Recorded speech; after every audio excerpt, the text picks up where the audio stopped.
Hi, everybody. Welcome to episode 507 of the Unpaid and Underrated podcast. It's the podcast for crew, by crew, and relentlessly mocked by crew. I am one of the hosts, Big Joey. I am joined by Big Keith Howdy, howdy. and Big Katie.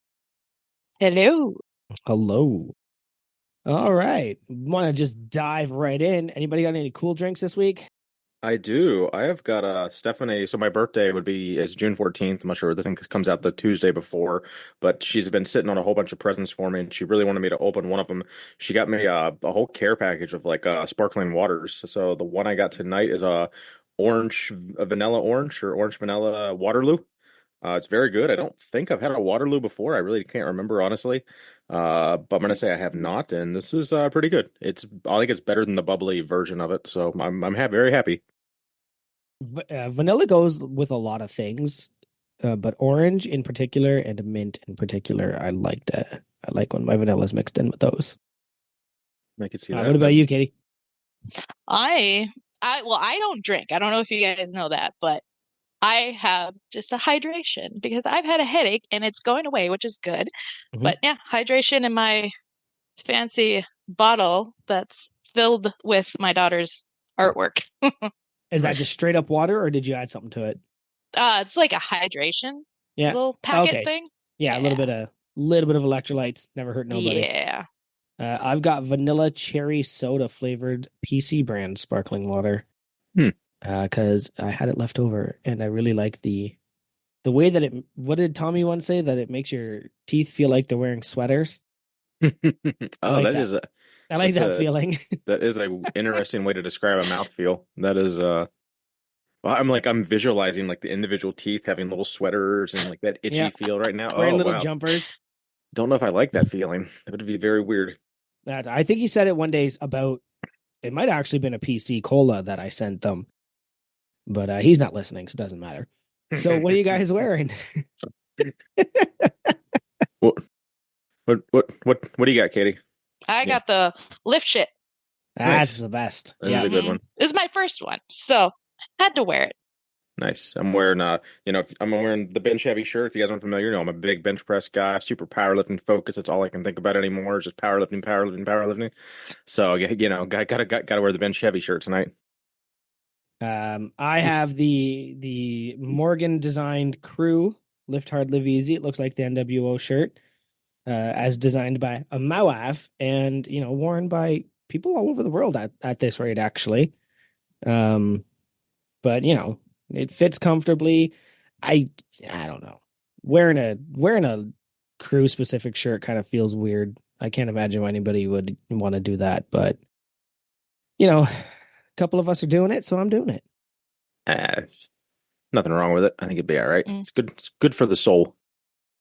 Another thing that's good for the soul is go ahead and check out Plate Snacks this week. Finally got the banner up on the website, so we don't have to go with the whole back and forth of, hey, how do I order this, and do you sure he has the right picture on file, and et cetera, et cetera. But I appreciate everyone that has bought one up to date. I think I've already got 2 or 3 orders since it went live on the website. So that'll one step closer to getting that speedboat, and one step closer to getting a unpaid and underrated banner in your garage or basement gym. Or your office. I mean, All right, wherever. Katie, you gave me a weird look there. I might have figured this out because, so I've always I've always had this chair at the lowest setting, but you can't see my face when we record. And I just clued in. I was like, well, what if I raise it up? But now you can't hear me, but you can see. I don't know. We'll figure this out together. This is our goal on this podcast. We will figure out the prime microphone to seating ratio. Well, I feel like I'm a singer with this. This is my son, so I'm like, well, no, now you're a Twitch streamer. Yeah, there we go. Get Big Justin over here. Who? Yep. Big Mini. Oh yeah, good guy. Anybody get a chance to watch the YouTube vlog that hit this afternoon? I couldn't get past the way they kept saying Sarah Cody wrong. So that's a yes. Well, what the fact that you even knew that was in it? Well, I guess you could have got that from the thumbnail, Joey. So I'm not sure. Are you putting this on? I watched some of it, but Yeah. I don't watch YouTube videos. They're 16-minute YouTube video. Who's got oh 16 god. minutes? I do. It's funny. It's like they couldn't have made it any more inconvenient for us. It's like 4 p.m. on a Thursday. It's like, okay, I got like a 2 hour window to maybe watch it. So it's like, I like the one day they had like a one that came out at like 11 or 12 o'clock. It's like, oh, I can actually watch it at lunch. I don't have to worry about it when I get home. I don't have to like basically like, pester Stephanie. It's like, hey, can we stop watching this like together show and I can watch like a 20-minute Massnomics video so I can prep for my podcast. And usually she's cool about it, but it's just kind of funny. But yeah, no, that was the Tanner visited Tommy's vlog, his home gym vlog on their way to home gym con. So it was probably like was that April? So it was over like 2 months ago. But yeah, it was cool to see Tommy's gym. I think they already had a little bit of that in there when he did the tour, but just seeing Tanner in there doing his pull-ups, and I'll explain a meme that I was too lazy to make, but Tanner does something to the extent of like, it's not the pull-ups that get me, it's when it's the bottom of the hang. So like he didn't. That's what I paraphrased from it. So it's not the wind that gets you, or it's not the cold that gets you, it's the wind. I was gonna go an in-depth meme about that, but I figured it'd be just more funny to explain it because our fans like it when we explain jokes, and a meme is a joke. So there you go. Laugh, you bastards. So Mass Class Fancy made a big meme today, and you shared it today, but That was good. yeah, but it got flagged. Uh-huh. You need permission to watch why it is that? because it's AI generated. Oh, That's weird. I Yeah. don't I get. was like, is this inappropriate? What? No, it's because it's AI generated and includes, which is okay. Like I'm not mad about that, but like if you're watching it, that's not Tanner running out to a crowd at Coachella. Like that, It's exactly like him though. it was bang on. If he was a WWE wrestler from the mid 2000s in a video game, that would have been a bang on version of him. Or are we supposed to like? Am I supposed to know who the famous person initially was? Like, I don't even know what Coachella is, let alone who would sing there or So perform. I would say I made that up. I don't think that was Coachella. Okay. But that also means I know what Coachella is, but I've I heard of don't it. know what that video is from. Gotcha. Because I think I've seen that a few times. It's like it must be one of like the stock AI things that you can just like pick. So, but it was very like Tanner looked very not accurate at all, but Tommy like almost looked exactly like Tommy if Tommy was like 250 pounds. Uh, so I thought that was it was just funny how they could be so like the same like template and everything, and then Tommy can look like almost like 100% what Tommy looks like, and Tanner, yeah, like you said, like a 90s video game. I guess maybe Big Nate had a hand in it, and that's why it came out so mediocre. Oh, geez. You know what? I think this is a good question to ask you right off the bat. So, what did you think of the episode with your best friend Coop? Oh, yeah, How you gonna rate that? It wasn't bad. Everyone's I don't know if I'm getting older or I'm getting busier. Oh, and I say this because I'm probably gonna have a new garage in like 3 weeks. Everyone's gonna call me out, but like I'm over that. Like I don't have the energy to be an asshole to people anymore unless they really, really deserve it. And the fact that my biggest complaint with him was that he just fucking lied and lied and lied by omission, lying by not telling the thing. And the fact that he actually, all it takes is just, we'll say the fucking thing and then it's over. So it just took him 4 years to fucking do it for some reason. It was very strange. But whatever, like his content still is mediocre at best nowadays, but I don't have a massive grudge towards him and all he stands for at the moment. Same thing with was it Bella the Steel? Once you do the thing right that you fucked up, I'm good. We'll see if that holds true, or if I get less busy, I can create more fake animosity towards people just for internet funnies. But for now, was it what did I say? Brian and well, Big Matt, obviously, he's on my shit list, but I think it was just who else was there? I said somebody there. I can't remember who it was. I definitely don't like Brian. Oh, Tango Charlie. Yeah, fuck Tango Charlie and fuck Brian. Well, I mean, yeah, definitely fuck Tango Charlie in general. But, I just want everybody to know that if somebody in the home gym realm slightly offends anybody, Keith is here to make sure that he holds all the animosity and anger towards them on your behalf. How would you rate the episode, though? Oh, all in all, I will give it 5 out of 5 Coop mustaches. That's a pretty good rating. That's a pretty Katie. Do you have a rating for the episode? Did Five you out give it? of five. Yep, 5 out of 5. Maximum iPod touches, yes. Yes. Um, there was a couple laugh out loud moments. Tanner really pushing a few things kind of made me laugh. I wish I could remember anything, but I had to listen to it like in a hurry because I listen to when I'm driving to work, which is a 30 to 40 minute drive, but I wasn't driving to work all week. I was driving to training, which is a 15-minute drive. So I got no podcasting in. So I was like hammering through it. So I wish I had specifics. So I'm probably going to have to give it 5 out of 5 puffy coats. Nice. Now that was probably because there was so much basketball talk as you so enjoy.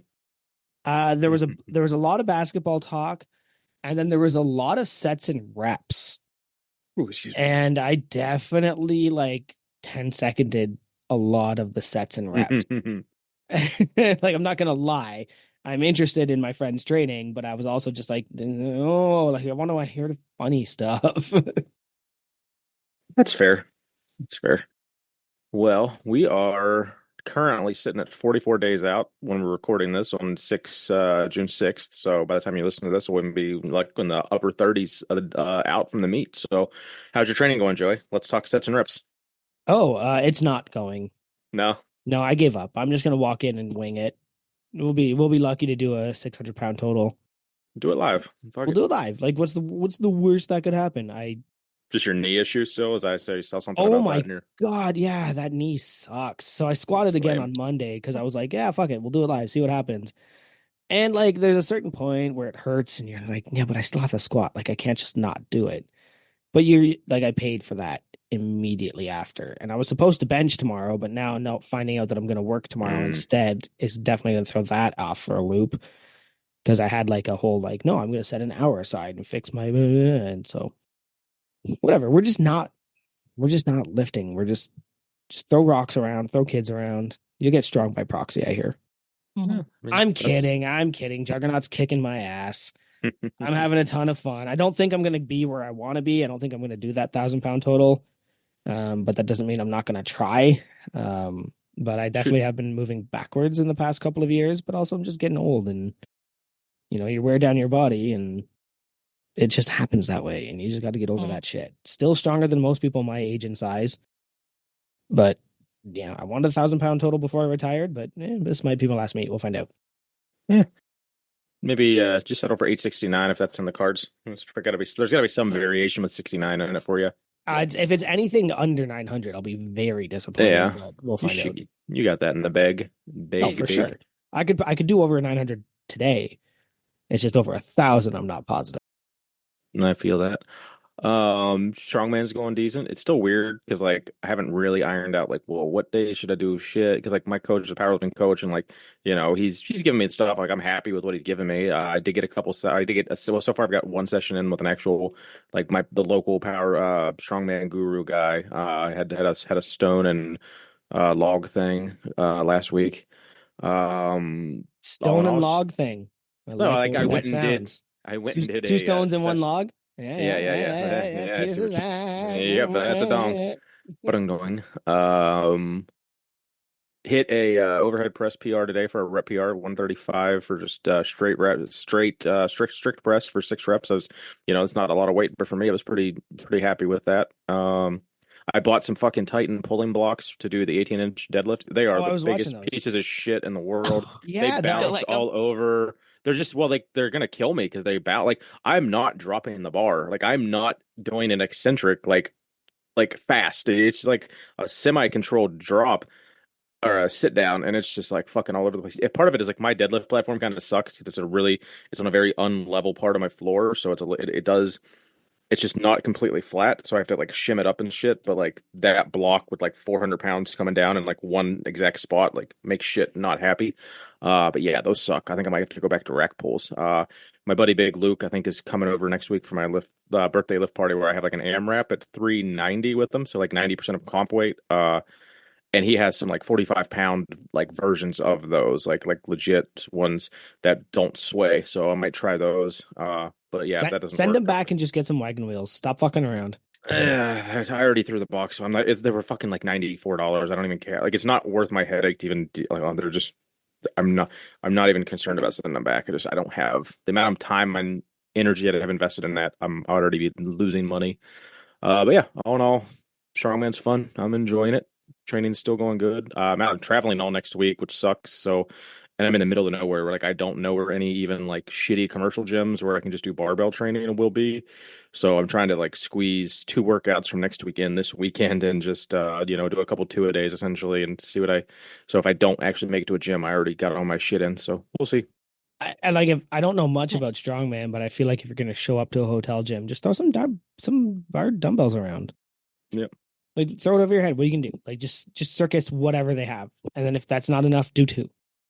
I think I'm in the middle. I'm like legit in the middle of nowhere. There will not be a hotel gym. I'm like in a long stay, like $60 a night shithole. So yeah, Those are the best. Yeah, I'm not anticipating doing much except just watching TV next week after the job after working 10-hour days. There'll be rocks in the creek. Crick. I got a creak in my neck. Creek. Ravine. No, it's ravine, right? Ravenous. That's a good movie. Is it though? It's like a parody. I don't think as a kid I realized it was kind of like a parody and it was supposed to be more of a comedy. And I thought it was like a bad horror movie, but I think it is supposed to be more of a Isn't comedy. it about cannibals? Where they? Yes. Yeah. How do I remember that? It was a decent late 90s movie. I haven't heard of that one. Yeah, I can't think of who the main something. Is Guy Pearce an actor? Is that a person? Is that the name I'm thinking of? That was like the main character? Yeah, Guy Pearce. That's the lead, right? Or Pierce Brosnan. One of those two. Where's Big Chad? Something with Pierce. They're the same guy. They're the same guy. Yeah. And like they just established that like if you eat somebody else's body, you gain their power or something. You could literally like like you essentially like have steroids interject as fuck. Oh, the 90s. Anyway. And Katie, do you have an ad read for us? Oh, yes. That worked. Oh, okay. Here we go. This podcast is sponsored by Massonomics. If you're looking to get strong, check out Massonomics Gym, located in beautiful western northeast South Dakota. While you're there lifting heavy and living easy, check out their lifting podcast about nothing. Not only that, make sure you check out their badass tees and lift shorts that make your gyat pop.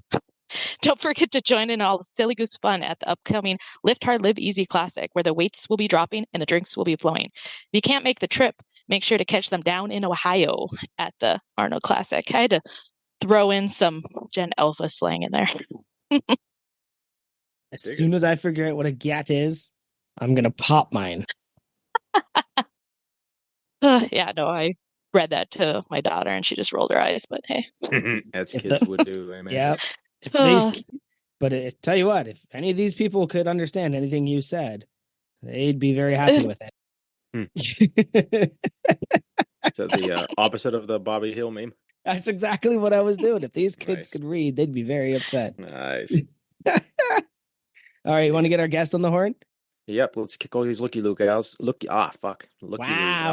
gals. Big Katie, is that you? Oh, hello.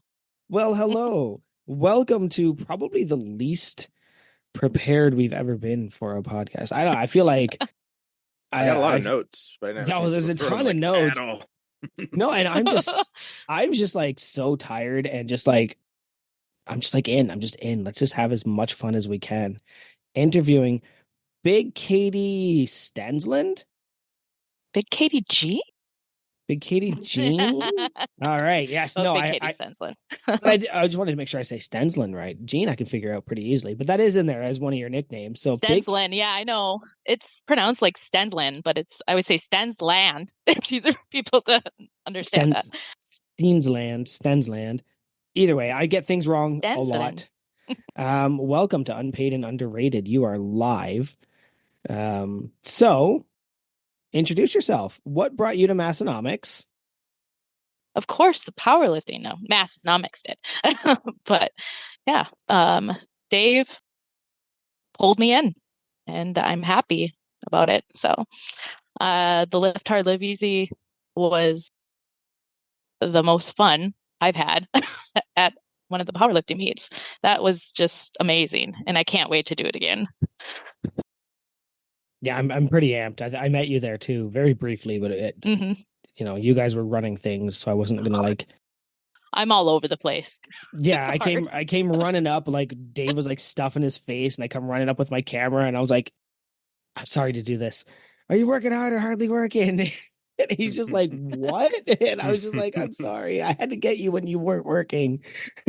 But yeah, you guys were just like everywhere. So I feel like we didn't meet you a lot, but definitely one of the best powerlifting meets. You got 90 people in a room, all just trying to make each other laugh, unless you're Keith, and just having fun. That was so much fun.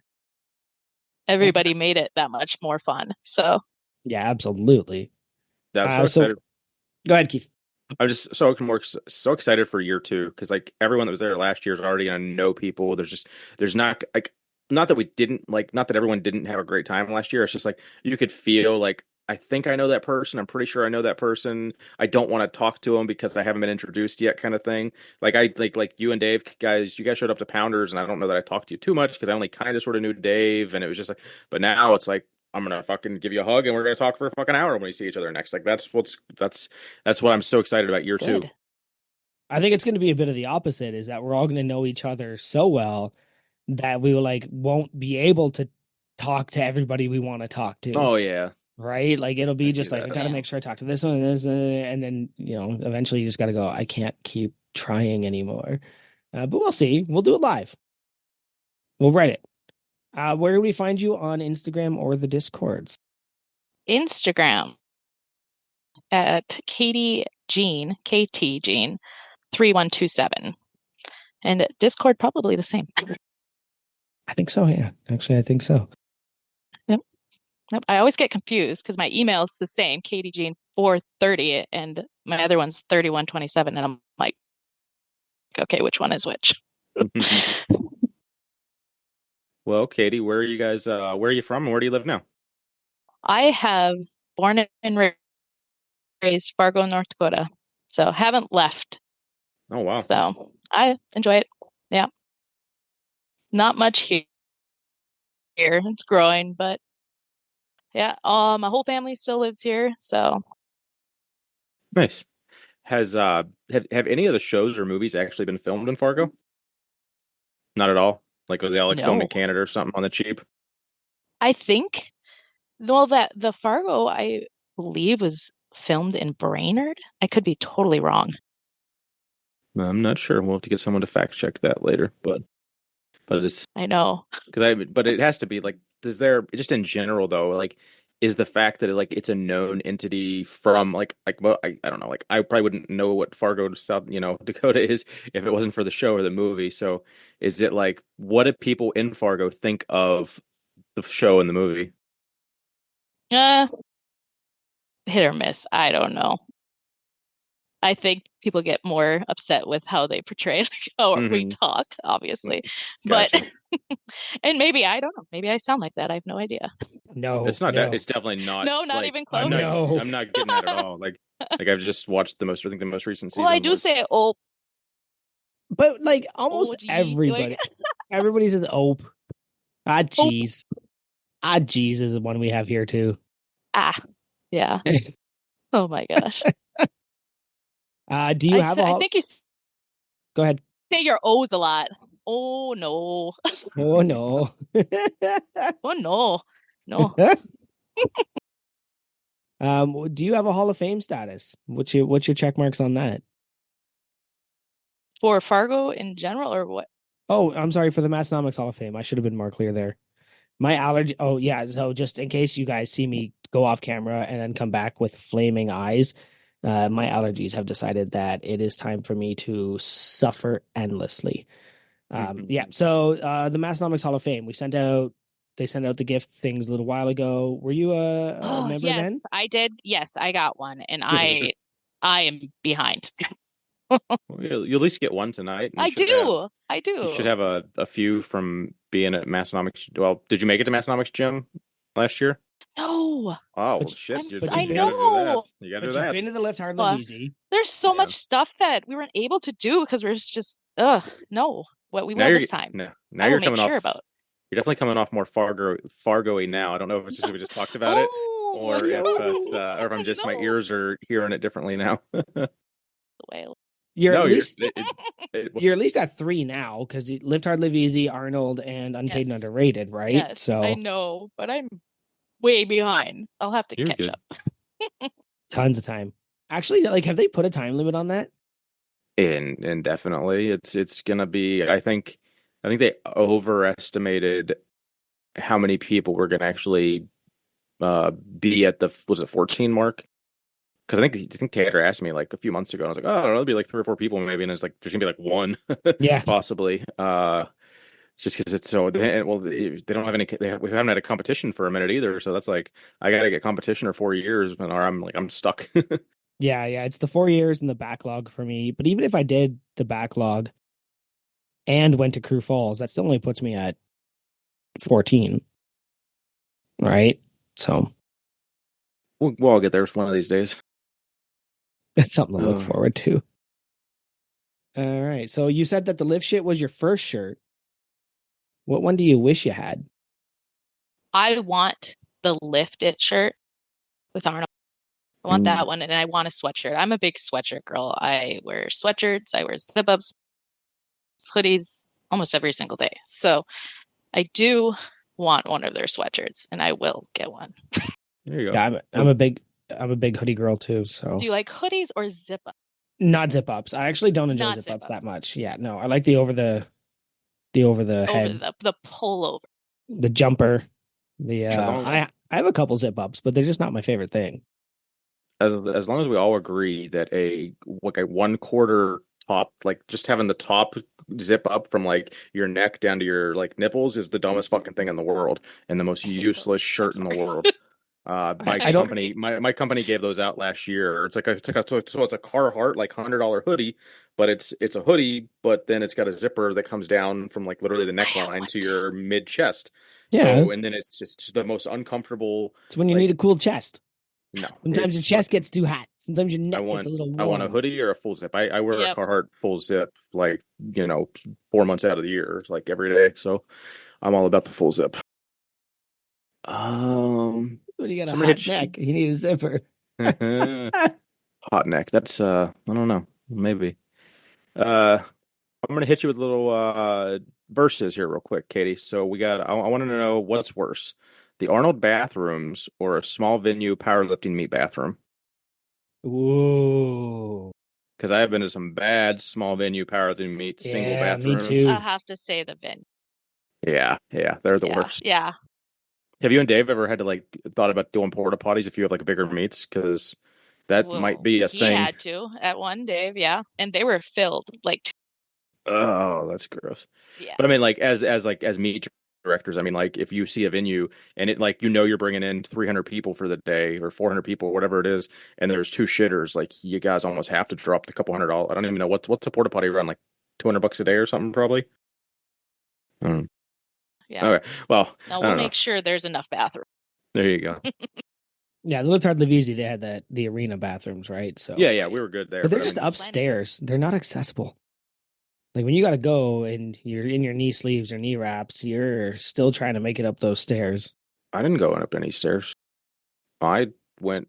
There's like Oh no, one right okay, out- there was some up there. It's They like were right in the lobby. downstairs. Yeah, Yeah, they're yeah, yeah. downstairs, Right in the lobby. right in the entryway, So if you're right? sitting upstairs, it's worse. Got it. Yeah. I remember now. Oh yeah, you had to walk downstairs to them, and then like if you were a competitor, there was the disgusting men's locker room that was just like smelled so horrible of like just hockey pads and stuff. But there was 2 or 3 bathrooms in there, or toilets / urinals. Toilets. They were not the cleanest. So how long you and Dave been running XPC meets? That's well before that it was USPA. How long in Yep. general have you guys been doing meets? I believe our first one 2000. Okay. Yeah. So I feel like it's been longer. Yeah, I can imagine. What have you guys averaging about 4 or 5 meets a year, or is it kind of all over the place? Yeah, about 4. Yeah. That's yeah, Yeah. one a quarter is probably all you'd want to do. I mean, it's unless, considering I know. two full-time jobs, family, kids, etc. Like who's got time for that? It's to be a lot. Yeah. But it's Yeah, it's definitely not light work. no. But I mean, before that, before Dave, it sounds like you weren't really into lifting. So tell me about No. the journey of getting into being, strictly I'm going to go cardio this up to, well, I could lift some of that. Tell me about that journey. Well, when we met, I didn't lift at all. No.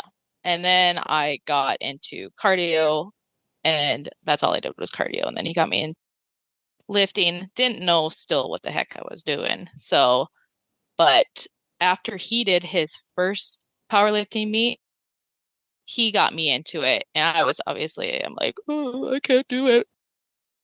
And so he Got it. signed me up without me knowing. So That's I was like, awesome. you fucker. That's awesome. So, but I'm happy he did because I fell in love with it. So, but I haven't done for probably 1,000. My back is all fucked up and I would love to do another one though, but putting these on is what keeps me in with everything. So Well, I mean, I hear there's some open spots at the Lift Hard, Live Easy. I should just jump on it. Yeah, you just pull a Pat McAfee and we'll pull you out from the announce table, and just music hits and it's your music, and we're like, you're Yeah. going. Yeah, no, I love it. I absolutely love it. So I hear that. Did you get to pick your first singlet, or did Dave pick it for you? Got a rest first one. Yeah, he just went generic wrestling. Just generic. And then I got an Inzer one. I didn't get all fancy like Dave does. With the green leopard stripe thing. Yeah, the green zebra. Yeah, that's what it is, zebra. With this matching zebra gym bag. But yeah, no. Wish I went a little bit fancier, but that's all right. You go do what you got to do, right? Well, yeah. And then I did raps. So I was always rapping myself too. So I kind of wish I had him rap it, but I don't think he knew what the fuck he was doing. So. Now, did you get into Raw with raps just because it was what Dave was doing, or it was like, I don't like knee sleeves, Yeah, because I would rap him. Because that's a bold, like, never done a meet. Don't want you do. So what do? You still do raps, or are you just knee sleeves, or you're not squatting too much now, or not squatting too much now? Gotcha. Nope, everything's more lightweight, high rep for me. Word. Black. That sounds horrible. That sounds so. I miserable. know it does. It is. And no. There's gotta be some variations you can do. Still put a little heavy weight out there, but you do what's best for your body. It's deadlifts that really screw me up. Mm-hmm. If I get past even like 225 or deadlifts, my back just hates me. So, and I've gone to a chiropractor, I've gone massages, I've done dry needling, I just need to. You played around with any like higher like a rack pull or a block pull or even a trap bar or anything? Oh, you got to implement some of that. Try it. I mean, you do whatever your coach or whatever you want to do for your training. But like, I agree. I've suffered from back pain for years and years and years, and like I will only deadlift from the floor like once a month at best. Like even if I'm like powerlifting outside of like the last few weeks of a prep, but yeah, I rack pull and rotate high handle trap bar and all that stuff and still get like some stimulation to that area, but at a more advantageous to you're not hurting yourself. I definitely have not suffered from back pain in a long time. But knee pain, oh boy, that's coming for you. That's coming for you. Experienced any knee pain? It's all back in my side. It flares up. Oh, my right leg MCL, that went first, which was an old injury from a car accident. And then I guess I just over squatted 2 weeks ago. Now my left MCL is doing the same thing. So like, that's fine. We'll just go bench and deadlift. You don't need your knees to deadlift. Knee pain definitely sounds very much least fun. So that's going to segue into a little game we like to play now, Katie. We do least fun, most fun. So I'm going to give you a couple topics. Well, I'm going to give you one topic, and then you're going to tell me the least fun and most fun thing about it, and then we'll do one more topic with the same concept. So, not comparing them against each other. It's not unpaid or underrated, but at least your favorite thing and your least favorite thing about said topic. So, hosting meets in general. Okay. Least fun, most fun. Least fun, probably setup. Yeah, It's right. I could see that. Setup. But once it's all set up, and then it just all the stress just goes away. But most fun is just watching, meeting everybody. I love weigh-in Hmm. because I meet everybody, and I love obviously the meat. But yeah, that's the best. The meat and weigh-in. You had to Yeah, have a no busy worries. day at the what was the Shield Maiden? Is that what you guys did? Were the all Yes. female meet? So like, how many girls end up competing in that, give or take? Uh, third Okay, so 30 around females there. Yeah. versus a normal meet, you might have like 10 max. So you had a Yeah. busy day doing weigh-ins then, because obviously Dave would weigh in the males and you'd weigh in the females typically, I'd imagine, right? So you had to weigh in 30 girls in a morning when you were used to weighing in like Well, 5 or 10. yeah. Well, what's nice with XVC now, you do like USPA, we had to like females had to weigh in females, but with XVC now we don't because we have the scale outside the door now. So, Okay. So you yep. can blind. Okay, so I got So, you. I got yep. you. I think I That do makes it remember that so too. much Yeah, easier. yeah. Dave just sends you into the bathroom and you got the cord coming out from underneath the Yep. door, right? Okay. So That's a really good idea. No more naked weigh-ins. Yeah. yeah. Well, you still be naked. You just want, You you don't have an can. audience. Right, exactly. Or we That would keep one by the table, and if they didn't care, they could just weigh in right there. Yeah, the federation I work in now, it's like no more naked weigh-ins. Like you just can't do that. It's inappropriate. So that makes sense. Indeed. Okay. So my second one here for you of least fun, most fun, Katie. I'm gonna go with having four brothers and being the only female in the house, or the only female daughter, kid. Least Most fun, most fun. least fun is yeah, I didn't have so that sucked, but um and I only fought with one of my brothers, my youngest, Hmm. craphead, but it still I'll be is. I'll be sure to send him this episode. He called you a Right? crap head. Are you gonna put up with that? We're better now. Yeah. Well, and I work with my oldest brother all the time. So, but best is just they're I don't know. It's fun to be with them, especially working with them. So I work with three of them. Oh wow, I couldn't So do that. you could do that. No, I couldn't do that. Like I'm a firm believer family and like business should not mix, but I understand that that is your guys' life. Your family owns an asphalt business, right? I was gonna say that's because you have a Yep. boring job. You Yep. don't drive what do you a front loader is what you drive? Yeah, I always see her Yeah. driving. Payloader. Yep. That's pretty cool. Yeah, you drive Yeah. a hydro truck. She's driving big things.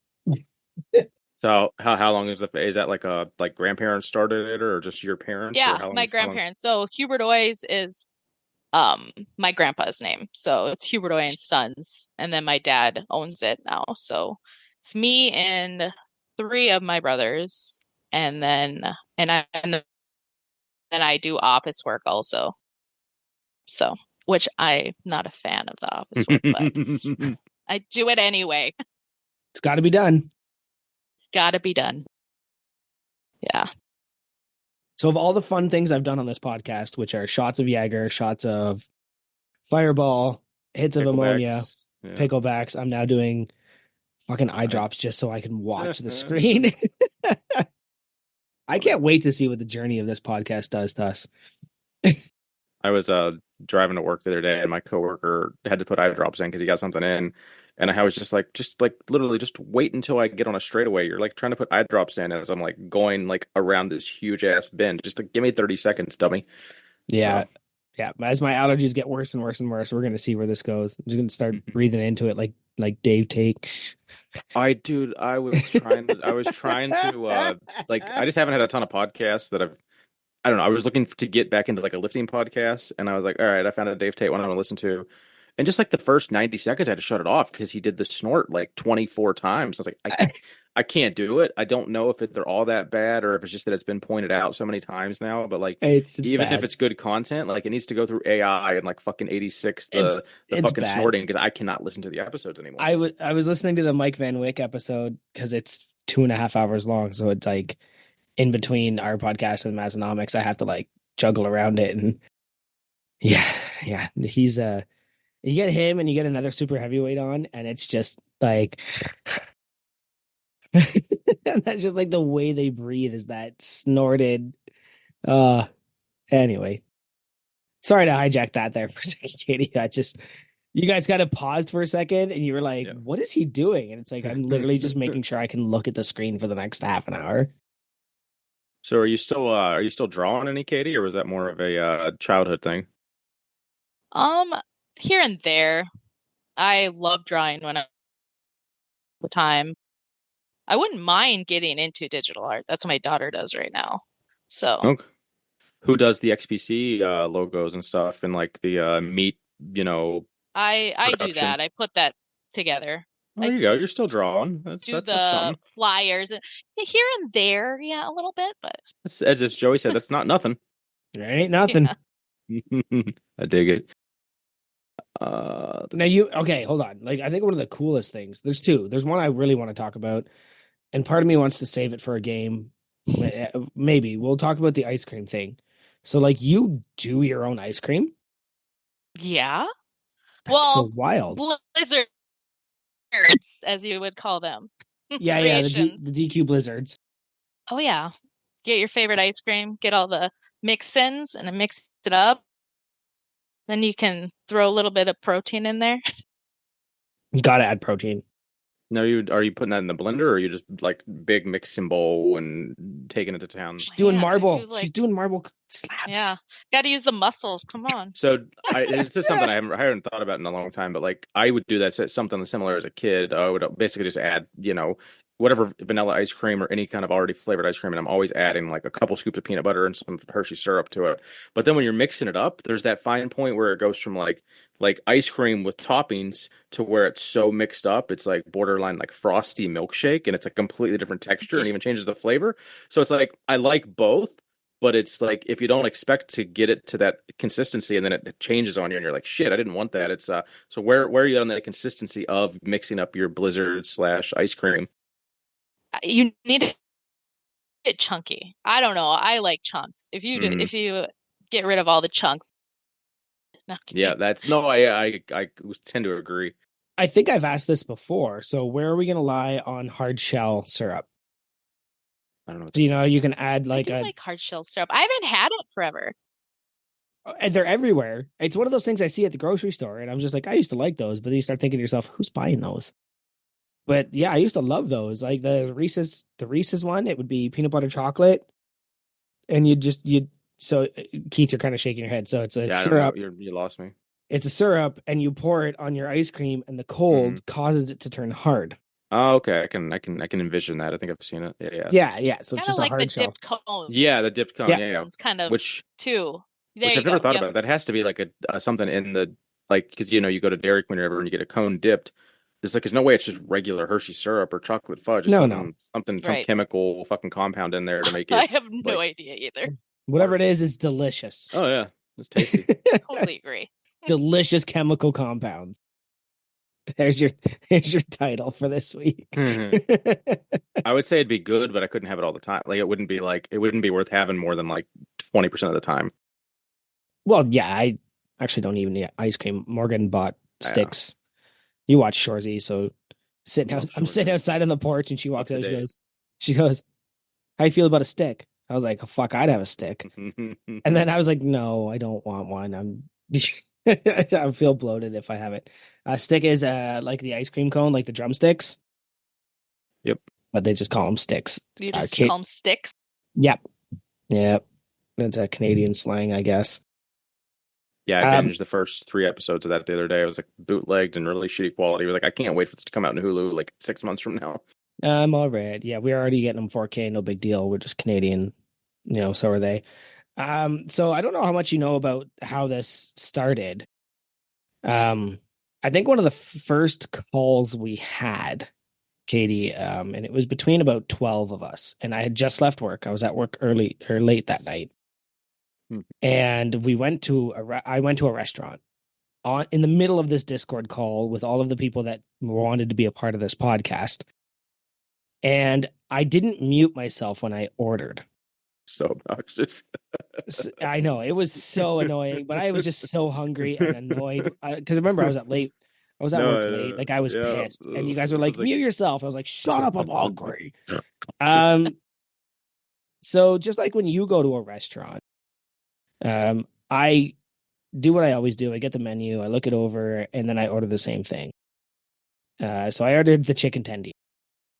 So I understand you're also a chicken tendies person. Oh, love. Now, are we going strips, popcorn, nuggies? What are we doing here? Strips. Yeah. Best for dipping. What's your dip? I love. What? Yes. What about you? Well, there's a ghost pepper ranch that you can get. Add some hot sauce to your ranch. That's always good. I am so weak when it comes to anything spicy. Oh, we'll get to that. Wendy's right now is putting them out. Heinz makes them, and they're ghost pepper ranch, and they're not that. They could be jalapeno for all it matters, but like really, like what's your level of spice you can handle? I'm weak as shit. Something that's probably like nothing to you is hot to me. Like black peppers too much. Yeah. Well, yeah. I'll put pepper on stuff, but okay. I don't even eat peppers. The closest pepper I'll eat is a banana pepper. All right, chili flakes are out of the question on your pizza. Ugh. No. What do you mean? Ugh. I don't need you spicy. guys. I'm working. I'm working. Yeah. No, you don't eat spicy, but I'm a either? ranch connoisseur as well, so I can. I'm outnumbered here. We can stop talking spicy and let's talk about ranch for a couple minutes. So, like, ranch. You'd like bottled ranch? Like, I think bottled ranch is trash in every aspect of it. And like, if I go to a restaurant and they have like, you could tell it's bottled ranch, I will like opt for barbecue or ketchup. Honestly. All right. Honest question: where else does ranch come from? What? Are you trying to just everything's made up in concoctions of other shit, so shut up. No, like where do you think ranch? Oh, it's like how do they distribute ranch to you? It's all in a bottle, dude. No, people will make homemade 25% of the restaurants that I go to that serve ranch make it fresh either that day or the day before. Like, and what's they're fresh ranch? Literally homemade ranch. Like not out of a bottle, not from like a fucking restaurant distributor, like 5 ingredients mixed up and whipped up in a container and served fresh. And so you're telling me that if somebody puts ranch on the table, you're gonna take a bite and be like, absolutely. Yeah, absolutely. Oh yeah, you can tell different restaurants taste different. Their ranch. Oh. I asked the serving staff, like, do you guys have homemade ranch? And the girl, they love you. One girl recently was like, oh yeah, for sure, that's definitely. She brought it out. Clearly store bought fucking garbage, and I was like, can I get some ketchup because like this is trash. I didn't say this is trash, but I was just like, can I please get some ketchup for these fries because this ranch is fucking garbage. This is trash. Give me the other trash. Is what you did there. But so I'm not going to waste. And they spit in your ketchup. Ranch is horribly unhealthy for you, so I'm not going to waste the macros on it if it tastes like shit. Because what's unhealthy about it? Everything, probably. It's like literally fucking like mayonnaise and like buttermilk dressing or something in it. So it's like it's super not healthy. Do you have a favorite? Do you have a favorite ranch, Katie? I like buttermilk ranch, but I meant like if you were to go to a restaurant, like restaurant. Yeah, there you go. I would say Rushmore, but that's kind of a hard one to like think of four individual ones. Yeah, so, that would be hard. You may just if you could put ranch on if you could wake up and have any ranch in your fridge, what would it be? Man, that's hard. Do you ever make your own ranch? You make your own ice cream? I know I should. Right? No. Putting that out there. That's all right. If you don't have one, it's no worries. I don't have one, but I like, it's not ranch, but the Granite City dip here at the Granite City here, they make their own Granite City dip, and it's so good. Well, what's that? Give us something that it's similar it might be taste even better than it's. give me like an adjacent to this flavor. It's a 'cause little now thicker than ranch, and it does have like a bite to it, which I don't like spicy, but I do like that. Interesting. A little bit of a bite never hurt nobody. Yeah. No, a little bit's okay. All right. That's enough ranch. My eyes are on fire right now, and I don't know what to do about it. I'm just gonna do the rest of the podcast with my eyes closed, so bear with me. That's fine. All right. So, when you go catfishing, are you noodling? No, that would be awesome. That would be awesome. No, we catch golden eyes, and then we use those to catch the catfish. So, it's. I was wondering, fun. like, I didn't even get to go last year, I don't think. catfish is like one of the only fish I actually eat. Oh, right. They're good. Yeah. Yeah, catfish is definitely really good. Obviously I eat like sushi and salmon and stuff like that, like the big ones. But if I see catfish on a menu and I trust the restaurant, I'm usually getting it. Noodle it. Go ahead. It's called catfish. They have like fucking whiskers and shit too, don't they? Isn't that like that's they got spikes. Them's are spikes. Noodling's the hand fishing. So thing, funny, right? Yeah. Because they have what is it? Bullheads? They look like catfish, but those do sting you. Oh, catfish will sting you, won't they? Like they've got the serrated fin. Those won't. No, catfish won't. I've touched their whiskers. I think it's bull. I don't know. I'd have to look it up. Are they like bullhead? Well, catfish have the whiskers, but they're not. The whiskers aren't pointy, but I understand that their fins are serrated.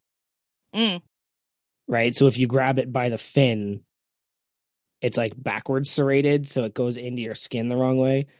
But no, noodling is definitely. I'm not big enough to go noodling. My arms are not big enough to go noodling for catfish. It ended up in your fucking armpit hair. Yeah, I would be wearing a whole catfish at some point. It'd be all the way up there. Yep. It's weird. I even know about noodling. Like I live in Canada. Oh, those are fun to watch. I've before. Yeah, definitely worth like if you don't know what it is, take a look. But that's that's most of that covered. Can I even read right now? Have you used the glaze scale yet? Have you seen what the glazed scale is? Katie? Oh, so that's really fun. So our producer Nate hyperfixated for a little bit and created a website where you could go and see what Keith rates movies on IMDb. So apparently Keith has been rating movies neurotically for the past 6 or 7 years. Oh no, like I think it was 2012 when it started, and then I backdated every movie I've ever watched in my entire life that I could remember. So I'm going to go ahead and look up your favorite movie, if I can remember how to do so. I don't know if I've seen that or not. Fuck. I know what it is, but I don't. If you haven't seen this movie, so what is your favorite movie there, Katie? I have a. Do you have one from the 80s that you really like that involved Muppets? Well, I have one that I've liked since I was young. I have Labyrinth. I don't know if you've heard of that. Yep. That's the one we're chatting about. I want to go see what the glaze scale is. Glazesearch.com is the website. Glazesearch.com. I just checked IMDb. I've never seen it. It's not like, on there? I know what it is. Yeah, I know what it is. You're wasting your time. I know what it is. I've seen bits and pieces of it, but isn't it like a musical more than anything? Like I can't. Yeah, well, it's got David Bowie. Yeah, I can't do a musical. It's got David Bowie in his glorious package. I'm not big into musicals, but I don't know. I'm weird like that. I like the Jim Henson and the Preaching the choir and like all that shit. So, huge Muppet fan. The Muppets are like my favorite form of comedy ever since I was a kid. But isn't there only one song in that movie? There's like 2 or 3 in Labyrinth. There's the "You Remind Me of the Babe" song, and I'll be damned if I can remember the other one. And there's one right at the end. Oh, okay. 2, that one. Yeah, I also have not seen that movie since I was very young. The dance magic is the more main one. Yes, that's the big popular one. Are you a fan of all of like other Muppet stuff? I like the Muppets, but like I said with Jim Henson, I like the Dark Crystal. I don't know if you've seen that either. No, that one I actually. know what it is. I don't. I think it kind of in that same vein for me. And they just remade it, I think. I'm not sure. Did they? Yeah, there was a remake on Netflix. Oh man. Oh wait, no, I did see that one. Yes, I did. Well, But there's. Go ahead. Oh no, I'm a fan. I like all genres. I like fantasy. I like sci-fi. I like like crime fighting movies. I like anything. But So big fan of The Dark Knight, and I like The Dark Knight. yep, we hear you're a Heath Ledger fan. Yes, I do. I fell in love with him with the 10 Things I Hate About You movie. But no, that's a good that's a good place to start. Now, do we include A Knight's Tale? Is that actually like a good movie? It's I didn't weird. mind it. I didn't think it was his best, but yeah. It was weird. Like, well, I'm sorry. Yeah, no, go ahead. The AC/DC during like Knights fighting just throws me off. Actually, they did that, and when I was at the Renaissance Fair, they tried to get us all to do that in the stands. They couldn't, and we kind of hated it. I was like, "This is rock and roll. Like, play some like I don't know." It was weird. It wasn't a bad movie, but no, Steve Tudyk made it. Steve Tudyk made it great, and I think that's going to be a common thing going on in this podcast. Is Steve Tudyk makes everything amazing. He was the Naked Scots poet in that, but he tends to come up a lot because he's in every great movie in one form or another. Who's the captain of Firefly, right? Or the pilot, that is. The pilot in Firefly. Yeah. Yes. He's the one that died. Spoiler. Well, spoiler alert. Oh, yeah, spoiler. Serenity, yeah. Yep. Yeah, it was Serenity died and not Firefly. They literally killed off like half the cast in Serenity, I think. Yeah, but also it's been like 10 years. Get over it. But he was also like 20. He was like also he was the voice of the chicken in Moana. Like Steve Tudyk has done everything incredible. All right. Here's a fun thing you and I both share is our hatred of other people. I love how Dave put it too. People in general out in public. Okay, so like that makes me sound so bad. No. You're a kindred spirit. I like individuals. I'm okay with like one-to-one human beings, but God, like the moment Morgan's like, we have to go to Walmart, I'm like, I need an hour of preparation mentally to go there and deal with these smelly, loud. I do pickup.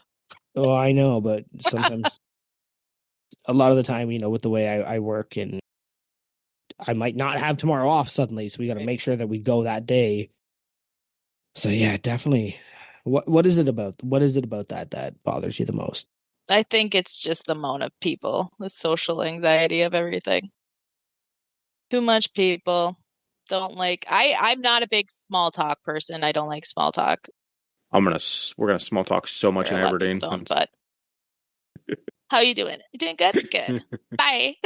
Oh, okay. No, I hate that. Do you watch Letterkenny at all, Katie? No. Okay.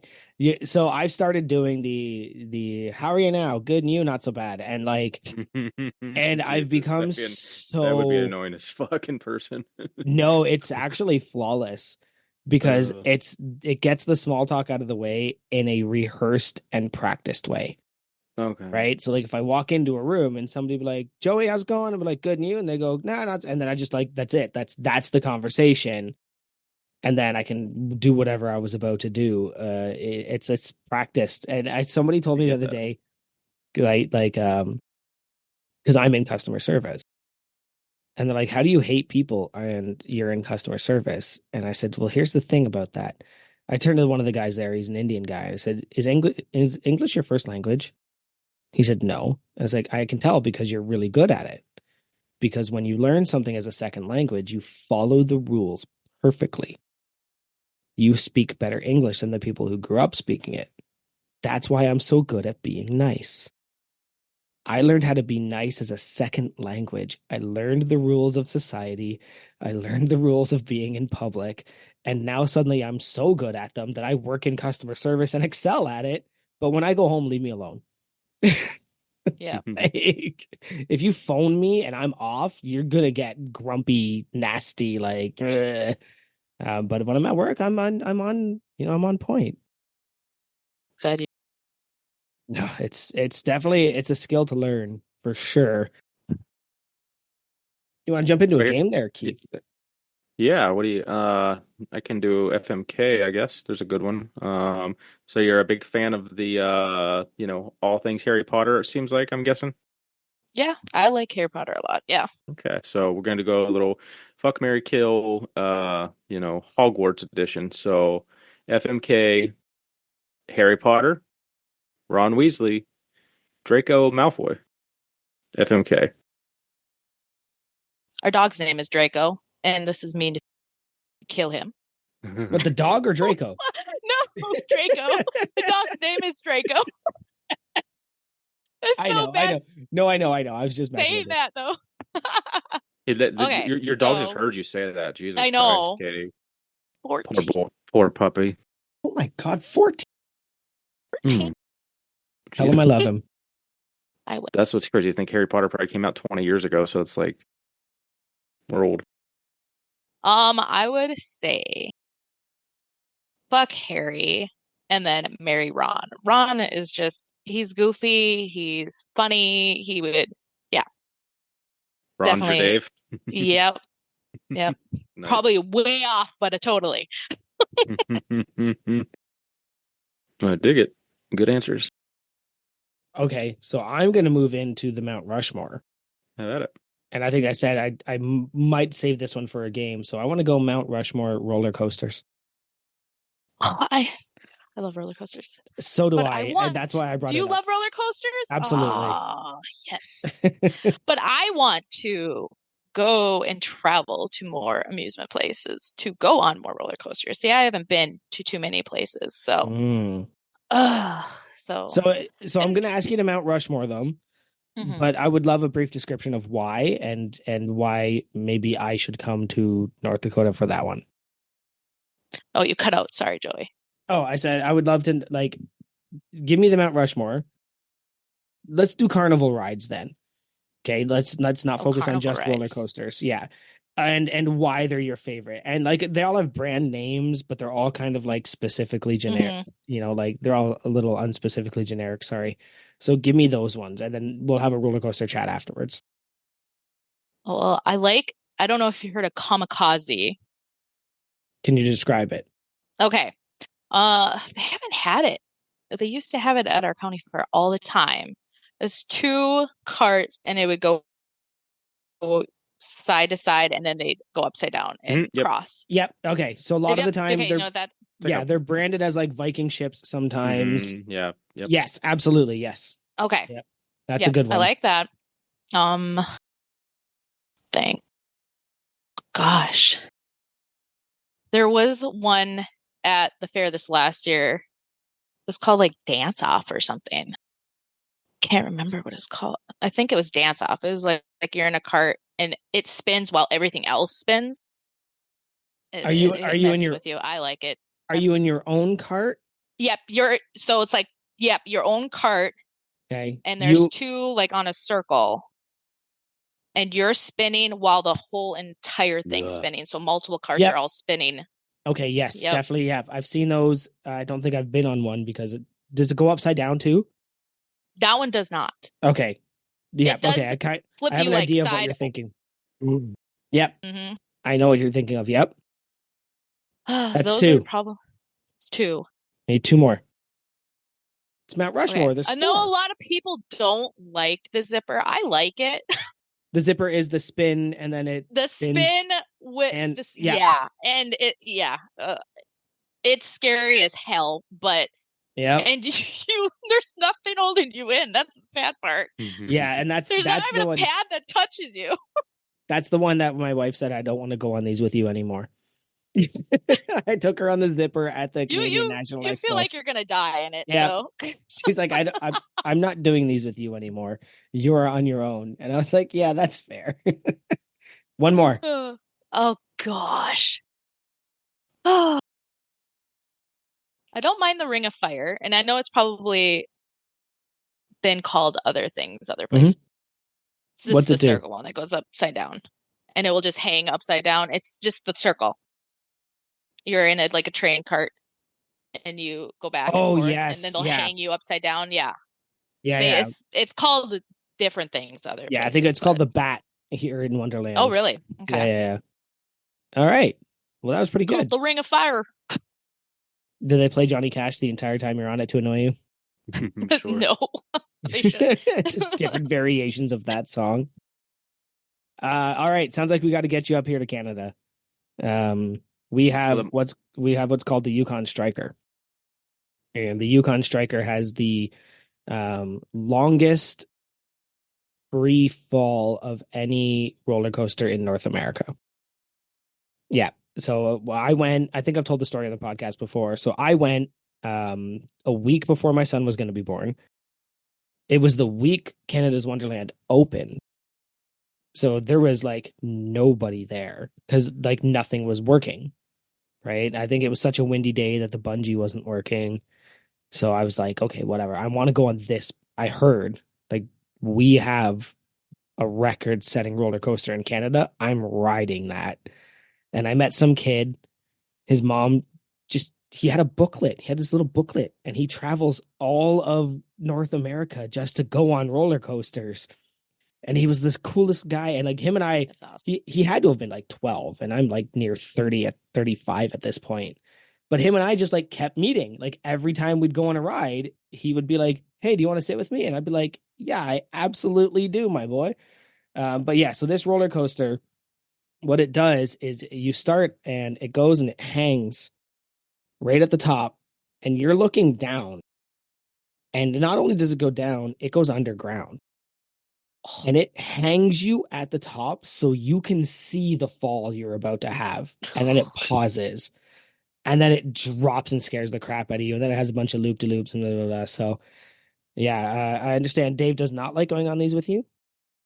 He likes roller coasters. He does not like stationary spinning rides. Okay. So, All right. like a teacup, he would absolutely hate. My kids love those. I hate those. So it sounds like, yeah, you got to come up to Canada's Wonderland. Add that to your list of adventures because they have some of the biggest roller coasters in Canada and North America. And yeah, definitely, I'm a huge fan. And every time we go somewhere, I'm the only one that's like, I want to go on every ride here except for Oren. He can't because he's 5. My wife, like, no, not going on any of those with you. But yeah, check it out. The Yukon Striker. There's YouTube videos of people absolutely losing their mind because it is a check that out. Big drop. Yeah. We're going to Universal here September and Disney.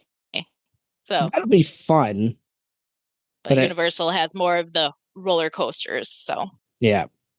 Canada's Wonderland has a lot of that crazy, spinny, wild stuff, but it also has 3 major roller coasters. One's called the Behemoth. I think it's the world's longest roller coaster. It might even be the longest wooden roller coaster. I'm not quite sure I remember that one. That one's wild. Wooden roller coasters are insanely scary. Sure. They are. I totally agree with you on that one. Yeah. Different sounds, they different are bumps. So loud, so shaky. Yeah, and you're just that's like, at the Valley Fair here. We're all gonna die. That's just fine. Yep. Like a wood wasp is gonna take me out. Shaking the whole time. I don't think I've been on a roller coaster in Jesus, at least a decade, probably. Like Stephanie can't do anything like that since she had her neck surgery, so it's like not even an option anymore. And am I gonna go to fucking roller coaster land by myself? I don't know. Yes, I would. I did. Like I was just actually because I knew it was my last chance. I was like, I'm gonna go on all these scary rides because I'm not gonna have a chance for 12 more years. So I'm going to these now. I know. Luckily, our kids like them, so they go on them with us, and our son is finally tall enough to go on most of them. So you don't and he loves them. So and that's like, but we have 4. We each have a partner. So oh, that's good. Yeah, I know. No, I liked I also like the one that spins and then the floor drops. No, yeah. And you're just like you're stuck against the wall. It's like if Oh this like if this gosh, stops, yeah. I'm Like gonna die. Gravitron, I think is what it's Yes, called. Graviton. Oh man, I went on that, oh gosh, a couple years ago, and I don't know if it's because it was like 90 degrees out, but it was humid, it was nasty. I got so sick to my stomach, and I'm like, what's wrong with me? I love that ride though. Yeah, but that ride's insanely fun. You go like stick to the wall, and you have kids Mm. like sideways, Yeah, I don't hanging know how you sideways and upside down. don't fall out of that one. Like it just seems one of my favorite things is I'm sure everyone's seen it on on Instagram and all that as the guy at the on the amusement park ride where like the floor just drops out and you just fall and he's like, "Oh, wait, let me get your headrest on your Oh over the yes, shoulder I did thing," and see like that. it's not a thing. Like Oh, he's that fucking scared the with them. shit And out then of he you. and then he Oh, just and then he hits the button and yeah, they just free fall thinking that they're gonna fucking die. And I was like, that's kind of shitty, but really funny, but really shitty. Yeah. Yeah, that's you had it coming. You're on the scary ride. All right, Kate, I got a very important gosh. question for you that I'm going to judge your entire being by your answer here. So, all right, I hear you like peanut butter. So, crunchy or creamy? Crunchy or creamy I peanut like butter? creamy. There you go. Then we can be friends. I like creamy. I hate crunchy peanut butter, and Oh, everyone else should in the whole world. I'm a Good fan. I answer. like creamy. Nice. I Nah. dig it. Nah. If you like chunky Are ice you cream, crunchy, Joey? absolutely. But I also just eat peanuts. Like I love dry roasted or honey roasted peanuts. Like I buy them and then I eat 3/4 of the bottle and then I throw the rest out because then I don't touch it again for weeks. Because I will honestly eat them till they make me sick. Oh yeah. Like I can't keep them in the house. I will eat peanuts. I'll sit there and eat the Planters jar, and I'll have handful after handful, and then I'll have to turn to Morgan and I'll go, hide these from me. Take them away. My stomach is upset. I want to throw up, but I won't stop. Take them from me. Yeah, there's regularly shit hidden in my house. My Stephanie's good about that. I'm like, I need you to hide this. Like, I can't have this jar of peanut butter out because I will eat the whole thing. I can't have this bag of cookies out. I'll eat the whole thing. But my favorite thing in the world, all dressed chips, I'll have like a handful and then I'll let them rot. But they're my favorite thing in the world. But peanuts, nope. I'll just eat them until they kill me. So what's your you don't like tomatoes, huh? No, not a fan of the tomato. I'm weird. I don't know. Yeah, my friends make fun of me, and they know every time they get something like Katie doesn't like tomatoes. Yeah, I say no tomatoes for everything. But here, I like chunky salsa if it's not Yeah, too okay. hot, but So with it's chopped just tomatoes. is it But just like the texture? Or then so you eat like pizza sauce and it's not like anything with yeah, like it's not that. tomato paste, right? It's just a like It's like slice of just a tomato on a fresh, sandwich. yeah, like a fresh tomato. It's horrible Hmm. because you That think, oh, it's fresh tomato. That's the best. No, that's kind of wild. But it makes sense. It's the nightshade family, right? Like it's not really we're not supposed to eat those. I don't know if people understand that. They're pretty acidic, aren't Yeah, like the nightshade family is poison, and we are just like, you know what? Screw you, poison. We're gonna eat this they? anyway. But it's the same thing for spicy peppers. Like we are not destined to last very long as a species because we just do all the things nature tells us not to do. don't eat that. I'm gonna eat that. Yeah, I'm gonna eat that. I'm gonna put it on crackers. I have a pair of older brothers who are twins. They're 6 years older than me, and yeah, they both like loathe tomatoes. 45-year-old men will still like no tomato on their salad. It's just this, but I never got that, I guess, from my side. But You I have do twin no brothers? tomatoes, no onions I have too. I brothers meant that no are onions. twins. I don't have a Oh, twin. You have brothers that are twins? Yes, This is episode 507, and I'm I'm just finding this out. it's just finding this out. I'm sure I've mentioned it before. Yeah, no, I'm the baby. My mom. That explains a lot. Yeah, so they're I guess technically they're half brothers, but my dad adopted them when they were like 12, so they're my brothers. They're So. brothers, yeah. Yeah. There's no like or half brother or anything, but like No. sometimes I forget sometimes too. Like we technically don't have the same biological father, but like the same dad. So it's My brothers are both different fathers, same mother, and at no point have I ever called them half brothers. I get you, man. yeah. Same. But now I just really want to know more about your brothers that are twins, because then I can know more about you. They're out there. I don't know. Being 6 years older, like we were never on the same wavelength, like ever in my entire life. Like even now, like they all have kids and shit, and we just, never really clicked as adults. It's kind of, I don't know. I don't think they know me that well, honestly. All right, then. Yeah, we have this game we like to play. Yeah, we have this game we like to play called Unpaid and Underrated. I don't think we're there just yet, but we got some good stuff, I think, still. We did get, like, Dave gave me, like, pages of stuff. Your mom gave me some stuff. I think some of your family members, I think your cousin or your mom gave me some stuff. So we do always appreciate people that, have a handful of people ready to go to give us information, because And I did something I almost never do. I went through your social media and I added a bunch to Unpaid and Underrated today. Nice. Did you find her TikTok? I've been looking for the TikTok. Oh my God. Because I got a whole thing about how you're TikTok famous. TikTok. And did your TikToks go viral? One video went viral. What was that video? One did, and it was the stupidest one. They usually are. What was that video? I mean, right? It's the one that you didn't try. I was just like, oh, this was funny. I was at work and I was like, oh, I'm just gonna do one. Oh, when people sneeze, I put when normal people sneeze, and you just sneeze. And then I was like, when mom sneeze, and I poured a whole water bottle, like, pissed yourself. It's like, you sneeze, pee myself. I can't help it. Yeah. And people are like, something's wrong with you. And I'm like, this is a joke. And also, it's nothing wrong with you. It's your pelvic floor drops after you have babies. Like, it happens. I know, Get right? over it. God, like the other day I came home. I know, but I'm like, okay. Morgan, I came outside and I came in the house. Nobody was there. I came outside and Morgan was there with the kids. And she looks at me and she goes, I'm glad you're home. I need to go change. And I was like, what? And she's like, yeah, I sneezed too hard. And like, you just like, that just happens. Like, it's obviously there's things you can do to fix it. But once you have kids, it's just not the same. Right. I know. Men are like, yeah, men are like, gross. Like, get over it, dude. Like, you go push something out and tell me everything's the same. Yes, thank you. I know. People are like, you need to get that fixed. I'm like, come on. Yeah. Yeah, you had the easy job, dude. Yeah, you got to wipe off with a baby wipe after and you were fine. Man, yeah. So that was my viral video. It's me pissing myself like a whole water bottle. But most of them were like, oh, totally know what you mean. Oh, this is hilarious. Yeah, our brains like to focus on the negative. That's just the thing our brains do. Well, so funny enough, that wasn't the only P talk in the notes. Someone said you're very good at taking care of yourself on the road when you have to go to the bathroom and there's nowhere to go. Do you have one of those Shiwis, or you just? Oh God, I need one. Those, I mean, you getting really good with a Gatorade bottle, or you got to get that?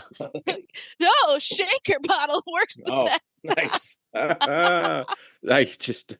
Yeah. There was ever a time to throw a shaker bottle out. It was after that. Probably. I had to do that, and I had to pee in the middle of. Speaking of rides, I had to do it in a queue, like in a line. And luckily, it was dark, but it was packed, front to back, and I couldn't leave. And so I'm like, God forbid you get out of line to go pee. Like, what? Yeah, I was gonna lose my spot. We weren't gonna be able to go. Wow. And Dave's like, "You're gonna have to hold it." I'm like, "No, I will literally die and piss myself." So luckily, there's like this dark. It was a dark queue, and there's this dark corner, and I'm like, Dave, fucking stand in front of me and give me the shaker bottle. And I did. It filled the whole fucking thing. So. Now, and did you take it with you, or did you? So I would imagine this is what I would have done. I would have left it when you put your stuff in that you don't want to lose on the ride. I just set it there and just not picked it back up. Took it with me. Oh wow! Oh wow! I hope that's not in your house still today. I hope that got tossed on the way home. No. That's awesome. We've had some really good poop stories. That might be our first good pee story. There's your pee story. Love it. Well, and then what makes it even worse is the ride we were in line for broke down. So that's so anticlimactic. Oh, that's horrible. God. So I was like pissed in a bottle for nothing. There's no way someone didn't she's pissing. She's definitely They pissing. did. She's squatting and pissing. I saw looks and they're just like, I guess you gotta go. I don't know. That's great. I've done plenty in the car too, so. Oh yeah, definitely. I'm a bottle. Oh, so while we're on this topic, I was in the middle. I was on a job where they didn't have a bathroom, so I always have a Gatorade bottle ready to go. And so I was in the back of the truck, using the Gatorade bottle, and I basically have to like sit and stand, like I kneel in the back of like a small Ford Transit. Like I get in the back and shut the doors. I kind of aimed where even if you're looking in the windows, you can't see anything. And I got the worst Charlie horse mid piss, and I can't do anything because I can't stand up because it's like such a small vehicle. So I'm just sitting there trying to like lean forward enough to like take off the pressure from my hamstring while not like pissing all over the place. It was fucking horrible. It was the worst like 90 seconds of my day. I almost didn't care if I pissed all over the place, but it was just like I don't want to, like I gotta go work. I can't piss my pants, but like this Charlie horse is killing me. It was miserable. I wasn't gonna share that story, but since we're on the topic of that it was I can definitely share one too because I pee a lot. Sure, let's share this. And I've actually told Morgan. Let's share some more peas. I've even told Morgan I don't like talking about this because it's not my highest her and I were we were on a bus. We were, before we had kids, we would regularly do trips to the bigger city. And on the way back one day, I had to go. So I normally would take the train because the train has bathrooms and I have the bladder of like a fucking cat in a man-sized body. So on the bus ride back, I was like, I gotta go, and I've got to go like now. And she's like, well, we got to get off the bus. And I was like, we can't. There's no stops. I actually had to go in a plastic bag. Jesus Christ! Like bag? So a Ziploc bag or a grocery bag? Because a grocery bag. Oh no, it was a restaurant bag. So luckily, there was no holes or anything in it. I was just gonna ask that. Was there holes? Yeah, oh, wow. And then luckily the first stop was right by a pub that we go to, and I was like, off, bag in the garbage, run. That's funny as fuck. Yeah, definitely not my favorite, but like the world, for some reason, our world is not set up for us to just be humans in that sense, right? Like, you had an hour-long bus ride. There's got to be a bathroom somewhere. Like, people have to do things, and you can't just expect that. Like, well, you're gonna hold it or die. Like, you can't. So, happens to the best of us. Yep. Tested the bag first though. Did that thing where like you get some air in it and you squeeze it and just to make sure like any air coming out, is this gonna land on me? Not even on me, it's gonna land on the floor. So you got some cosmetology background. I saw you got your license in that. Is that something you did as a practice for a while or Actually no, I have my license. I keep it going. But no, I never pursued it because I just went into the family business, so which is hosting powerlifting meets, that's the family business that now. Too. Yeah. Are the kid how old are your guys' kids? 12 and 9. Okay, so do they come to the meets at all and help out ever? No, or not yet. Like, no, I would thanks. love them to. That would be fun. That would actually help. Like once they're in their early teens, like they could legit help you run the table and like just do shit. Like that would be, you might have to pay them. I don't know how that works in your family. Like I would have. Well, I meant like here's pizza. I mean, I don't think they want a T-shirt from the meet. Like you can get away with pay on the spotters and loaders T-shirts and pizza. Yeah, no, I would actually like our daughter to do it. So it would be fun to bring them with. Mm-hmm. So grandma and grandpa don't always have to watch them. Nice. The Le Tard Levis is probably a good place for them. Like we might be drinking and swearing, but we'll still used to that. Yeah, we'll still protect the kids.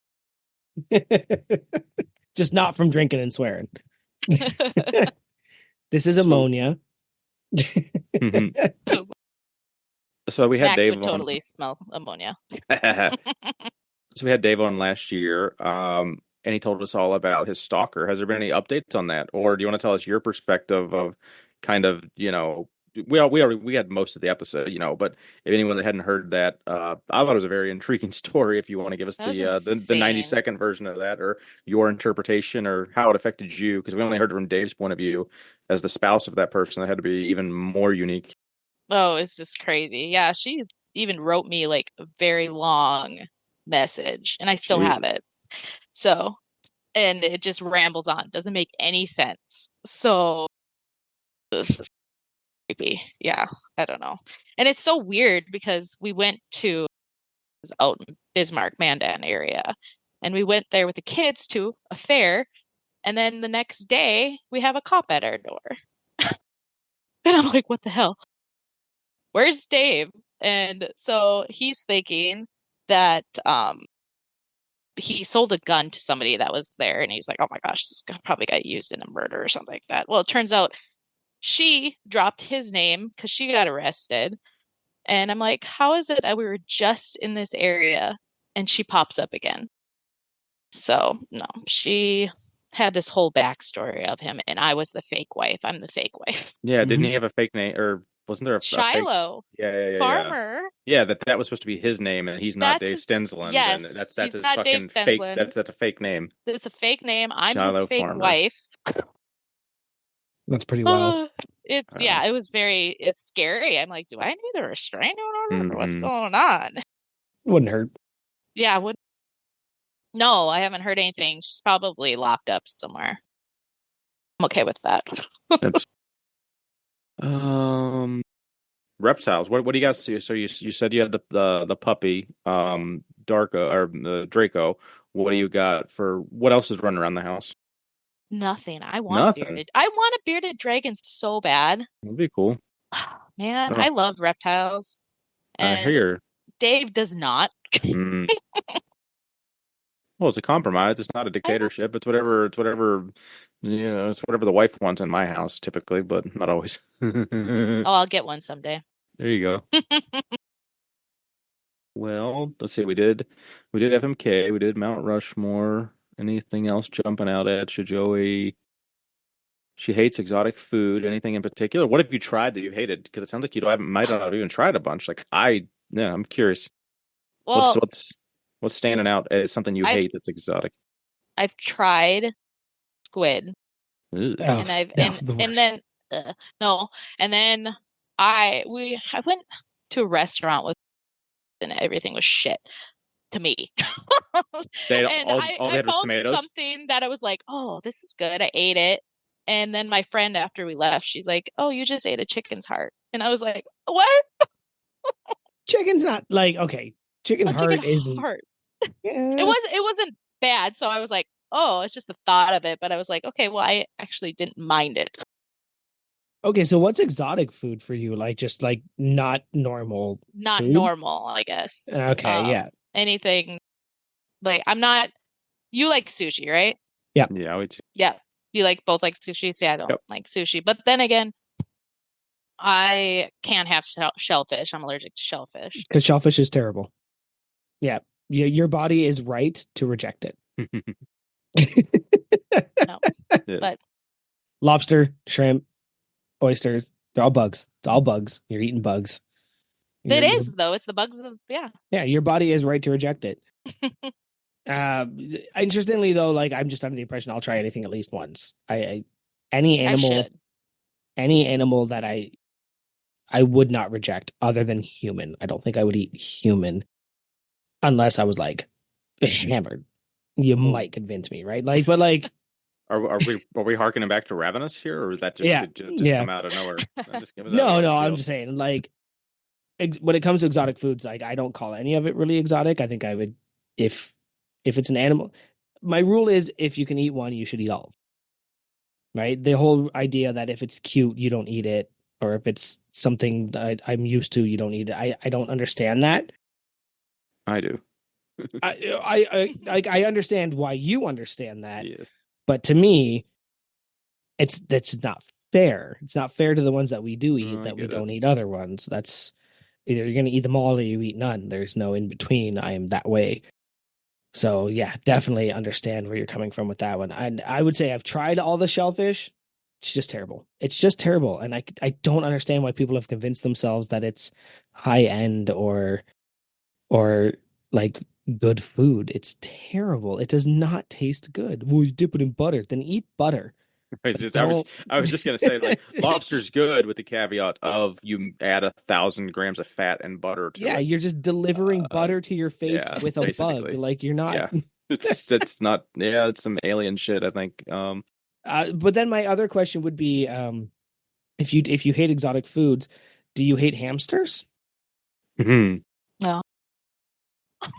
I had a hamster. I heard. I heard. It was a really bad segue, and I'm sorry. But definitely want to hear that story.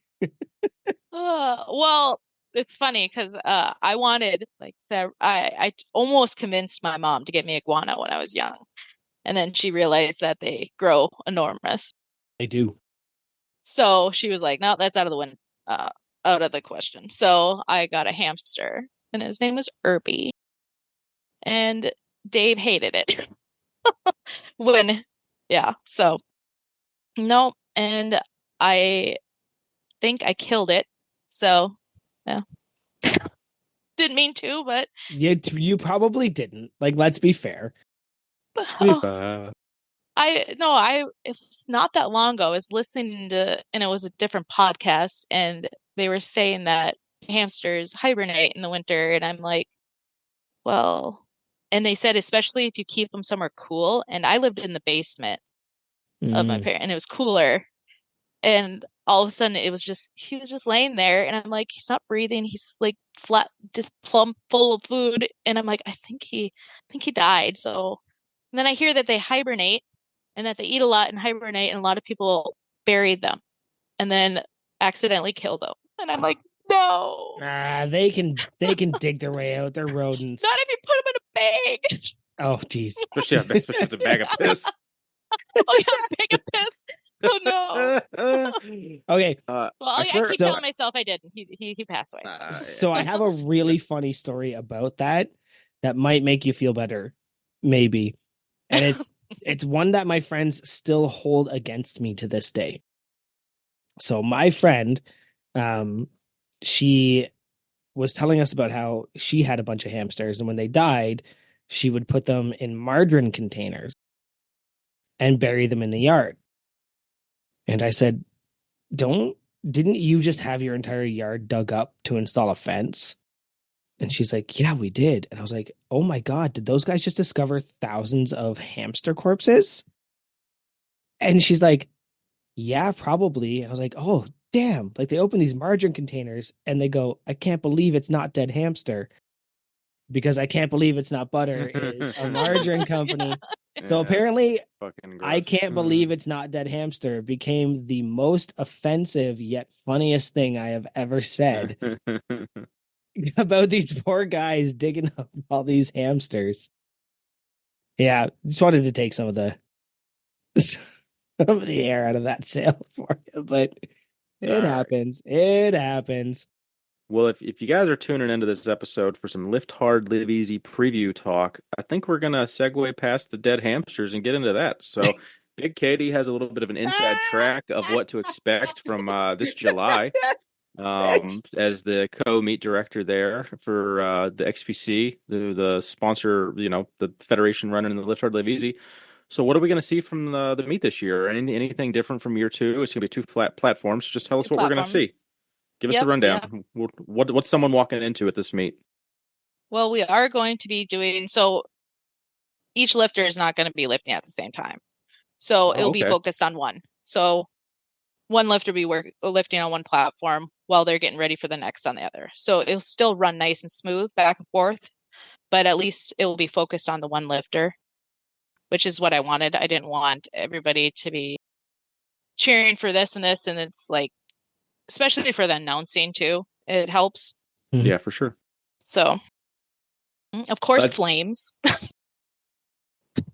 That's awesome to hear about. I've seen some multi-platform, dual platform meets, and they're just a shit show because you can't, like, if you have a friend in both flights, it's someone's getting neglected. And I was very nervous that that's what the whole day was going to be, of just people not cheering for each other because they're watching the other person on the left, not the person on the right. So are you still going to have six refs then? Or that's what I was going to ask. How's the judging going? We're still going to have 3 refs on each platform. So yeah, that was my worry too. I'm like, I don't want, one lifter getting all this attention, not the other. We didn't want that. So it's just going to be, back and forth. So that'll be cool. And hopefully it will work out really good. So we got the email with all the rules, right? And I love that XPC is probably one of the, I wouldn't say loosey-goosey, but I would say forgiving lifter friendly, actually. I would say you're probably one of the more lifter friendly federations I've ever looked into because it looks like I'm allowed to be barefoot. Hell yeah. What about masks? Can I wear a mask? I tried to wear a Santa hat in my WRPF one, and they said, or yeah. See, hats, you can wear hats too. So that's a nice thing. So my Bray Wyatt Fiend mask coming out. We're gonna deadlift in the Fiend mask. You're like, sir, why is this in your carry-on? Yeah. Sir, don't worry about it. That's why. So have you and Dave been stocking up on extra combo racks then, or are you gonna hopefully that Tanner is gonna bring a couple because you guys gotta have what 4, 5, 6 stations in the back? I believe 6. Okay. Yes. Yep. And then we are going to be using Tanner's the Massonomics one that we used last year. One, yes. Yep. One, and then your Texas one. Yep, okay. Our Texas is on the other. Yep. That'll be cool. So you actually have 6 combos for the back right now, or is Dave still got to scrounge around and get one? Because I know I saw him pick a couple up recently. Yep. We have gotten all of them. So yeah, I don't think we have to get any more. Nice. He takes all that and he tries to fill them in as he goes. Because that all just hangs out in your garage right now too, right? Like it's not... Yeah, we use actually a bay at my dad's shop, so yeah, that's that helpful. Works out perfect. But we're in the process of getting a trailer, so that will be a lot better. And what kind of bar? We have to keep it loaded in the trailer. Right, loading and unloading. That's the pain in the ass for sure. What kind of bar are we deadlifting on? Texas. Hell yeah, buddy. Yeah, I think they got Texas across the board. So yeah. I'm just, we saw it in the Discord the other day, me doing my best sales tactic, which is buy a deadlift bar because deadlifts are great and fun and great. I love that.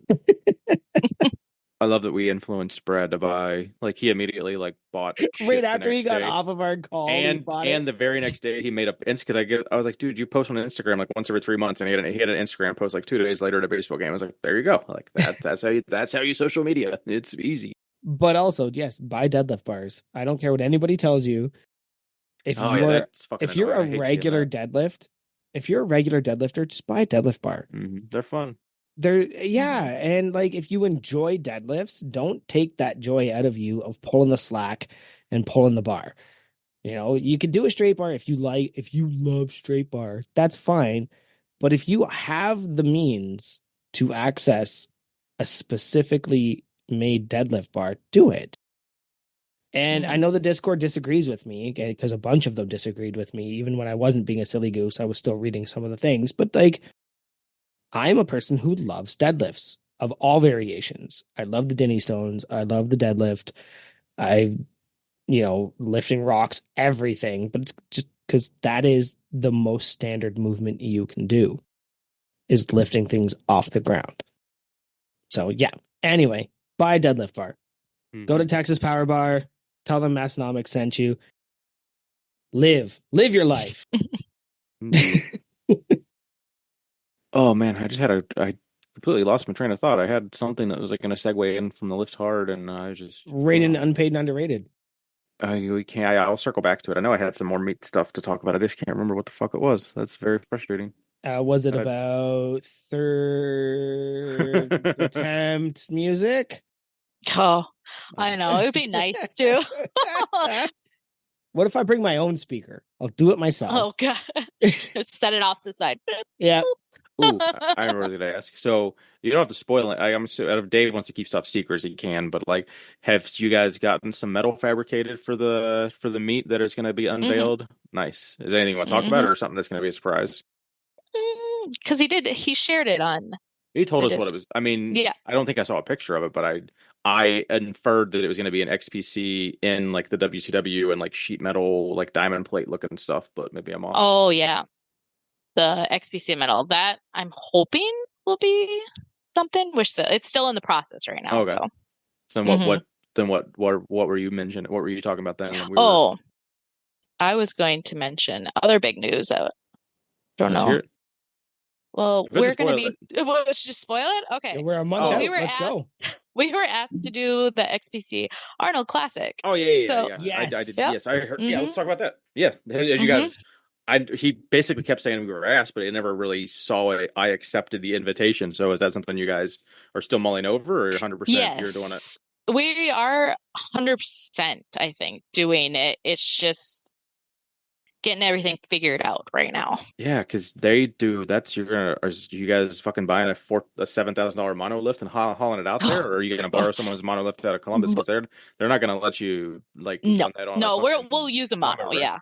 Yeah, no. Our plan is to borrow, so we'll see how that goes. But wasn't yeah, XBC there last year or this year? yes, Who ran they that? were. Dan,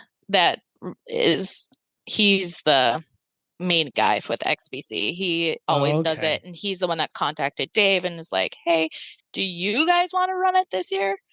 Dave's like, yeah." Sweet.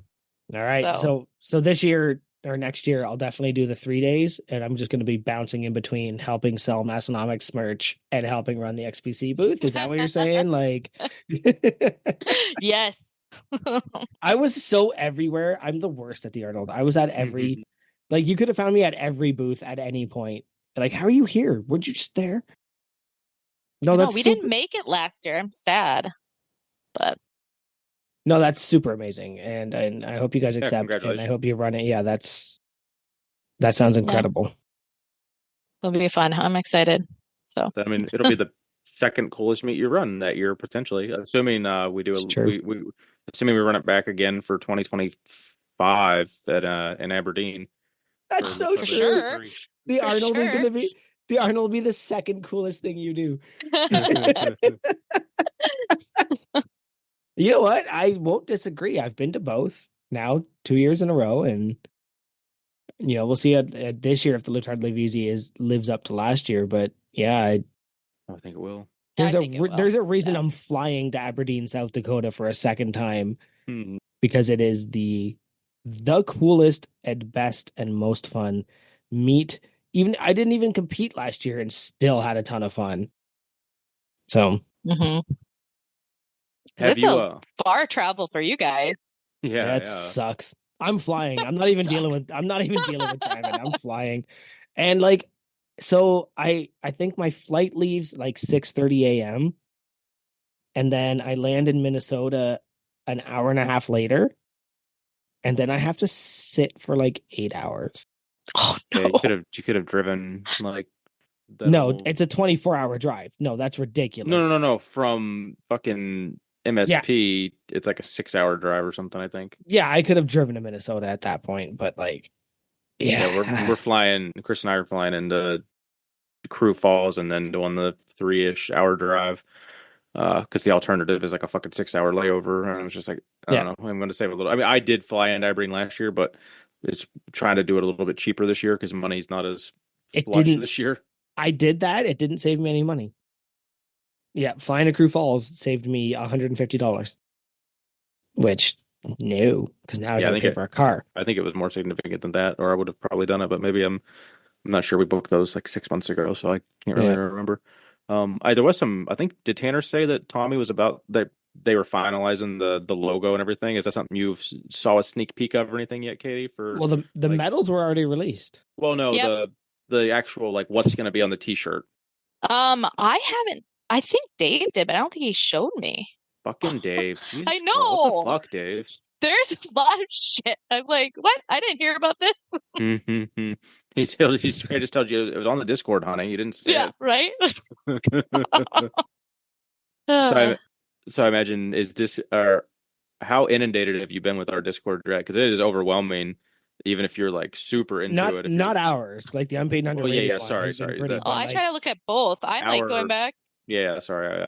Right now it's Discord. Like I signed in on my computer right now, and it's like popping up constantly. Oh yeah, I have to mute that shit. I don't know how to get it out, so I was like, oh well. But I try to catch up on everything. It'll definitely help.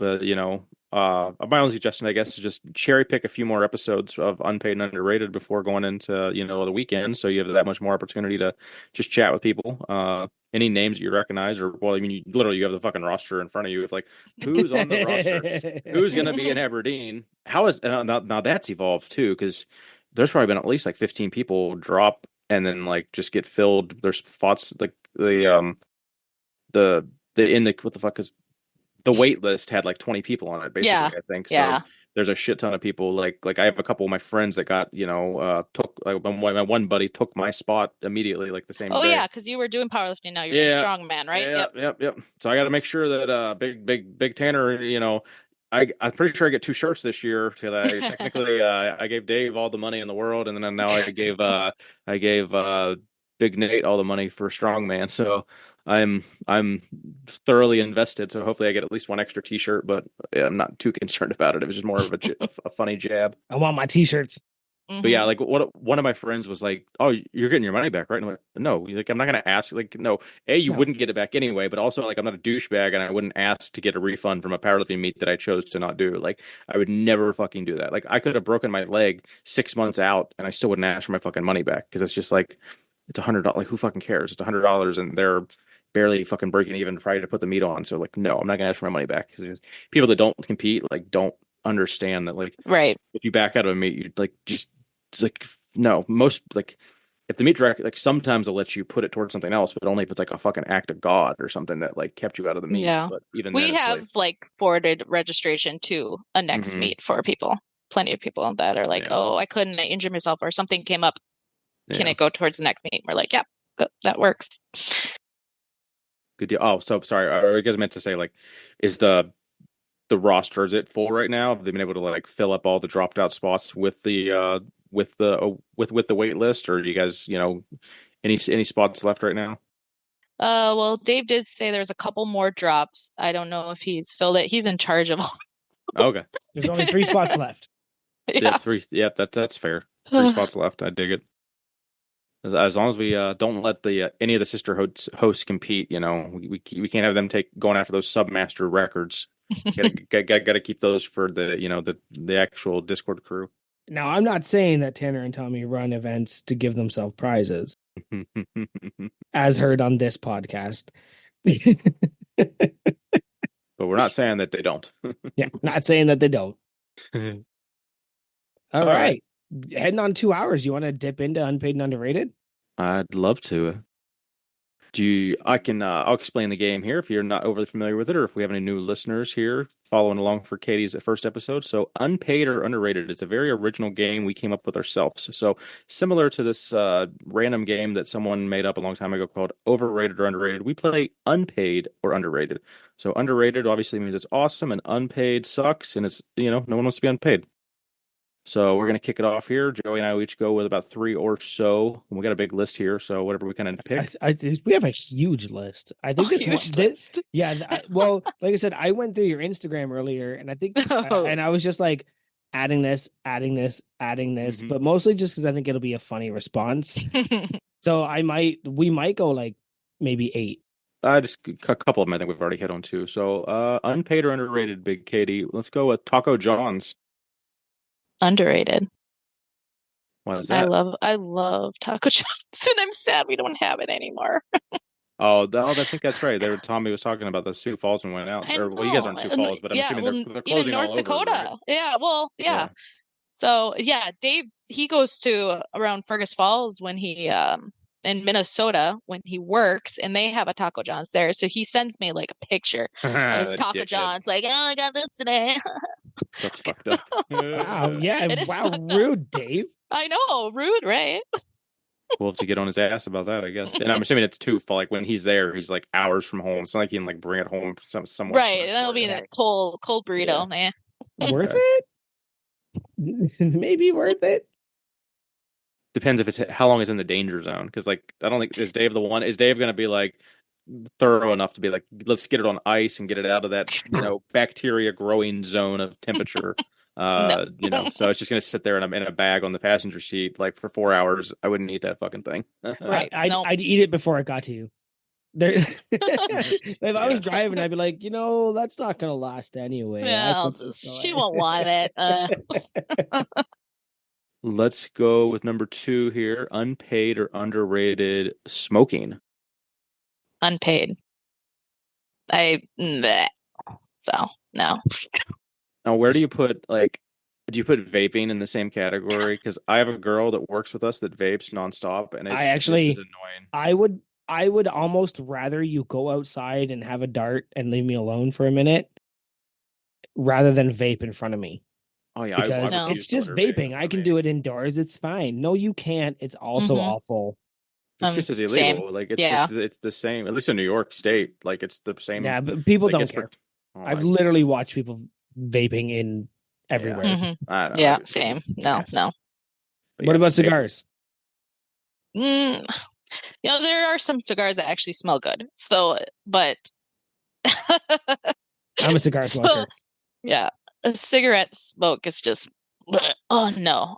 Like I can't. It's like I lose my breath when I smell it. I'm just like Right. So my last one for unpaid or underrated is going to be strong hands. Underrated. Why is that? I don't know. Okay. It's a weird thing. Like people are, they're like, oh, I like this on somebody. I like strong hands. Like calloused, I guess you could say. Okay. I don't know. Like on like Dave specific, like yes, I love his hands. Okay. Yeah. I found out my aunt was the same way. She's like, oh, I like strong hands too, and I'm like, oh, okay, so that is a thing. Is that a thing? Do you judge people negatively if they have a very like weak handshake? No. Yes, you do. No, I don't. I've definitely had. I used to work with this kid that had like I don't know if he was just had a really weak handshake or if he had some like nerve like something like it literally was like it was like a wet flip flop or something. It was I don't know like a wet. I don't know. It was literally I don't know. It was a bad. It wasn't a thing, but it was like a dead hand. It was just he stuck like a dead like. But I also judge the other way around. Oh yeah, if you like if I go to shake a guy's hand and he's trying to like big me, I'm just like that's worse. Yeah, okay, dude, put it away. Rough. Yeah, thing. Yeah. Like, I'm a big strong dude, and I was like, but I can throw you. Like relax, like it's a handshake. You don't have to overpower me. You can do one more actually if you want to do any of those top ones because I'm probably going to go 3 or 4. I don't know. I don't. All right, I'm on it. I'm on it. I can't even pronounce that word. Actually, I'm going to do that one then. How about it? So, unpaid or underrated Tahitian treat. Oh gosh, unrated. I love Tahitian treat. Is it the Mandela effect? Is Tahiti treat different than Tahitian treat? I don't know. Right? Right. Right? Because I remember it being Tahiti treat as a kid. And then I tried Tahitian treat and was like, this isn't the same thing. Yeah. Fuck you guys talking about? I've never heard of these words in my life. I'm so confused. So it's like a carbonated like fruit punch. Okay. Yep. Pretty much what it is. Yeah, he's an up north type dude. He lives north of us. He doesn't really know things. Yeah, sometimes we can't even find it, and it's so funny because at night we'll be like, "Oh, I'm craving a Tahitian treat," and can't find it anywhere. And then all of a sudden we go to the grocery store, and there it is. I don't know. Yep, it's a hit or miss. All right, so yeah, anybody wants it out there? Tahiti or Tahitian treat, are they the same thing, or are we insane? Now I'm gonna have to Google and research this. Are we Fox Mulder right now and completely unaware that we have been Mandela affected? All right. Next one, unpaid or underrated hoochie daddy shorts. Underrated. Hell yeah. Mm-hmm. Love them. What's the perfect inseam? What's the perfect inseam for hoochie daddy shorts? 5 or shorter? I don't know. The 5 is maximum. Anything over 5-inch inseam is right. They're pants. You might as well wear pants, bud. Basketball shorts. Yes. If your knees are showing, you ain't wearing shorts. So Dave must wear. Oh, he has a whole collection of them. So every print, every color, yeah. My man. I'm like his gym attire is better than mine by far, which is sad, but hey. All right. Unpaid or underrated? Baby birds. Underrated. Really? Baby birds? Well, you had some outside the house. It was a kind of a pain because they were on our hose. We couldn't use our hose. Yeah, but they're also cute as shit, they're right? also So that's cute. the battle. So, like, I know. Grow up and leave. Yeah, so I was like, hurry up, leave the nest, fly away. Yeah, and they did finally. So, were they robins? Yeah, they're robins. Yeah, American robins. Yeah.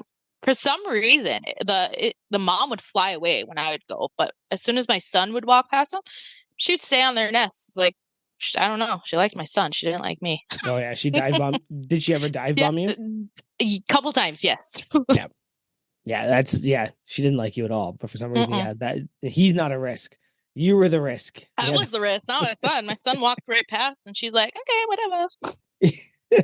Was he wearing shorts? Maybe. Maybe. Damn, Robin, watch your face. All right. Last one for all the marbles. Husbands doing wrestling impression. Oh gosh. Underrated. I love it. It's so funny. Oh gosh. So Dave has told me he has a couple. What's your favorite? I love his Macho Man impression. There's no way you love his Macho Man. Oh, I do. Every husband has a Macho Man impression and a Bo Rat impression, and we're all terrible at them. Oh, I love it. It's so funny. Oh my gosh. I put that on TikTok even. No, I know. That's actually, I was messaging him going like, really?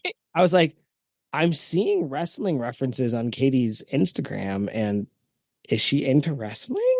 And he was just like, not really, but, and then we got he was like, ask her about when I do my impressions, because, obviously husbands doing Macho Man impressions are a thing we do. All of us do it. And if you don't do it, try it. See how your wife reacts. I love it. I think he should go into wrestling. So I think his 40-year-old body might disagree. It might. A couple bumps. I think he secretly wants to, but oh yeah, we talked about it. I think when he was on here, it's the biggest regret I ever had was not getting into wrestling. But he says he took you to actually after the was it the Queen of the North or the King of the North? King of the North. They had it afterwards. Yes. Yeah. So I did. That was my first one, and it was really fun. I enjoyed it. Yeah. You did. They did a local wrestling meet in the same venue after the meet.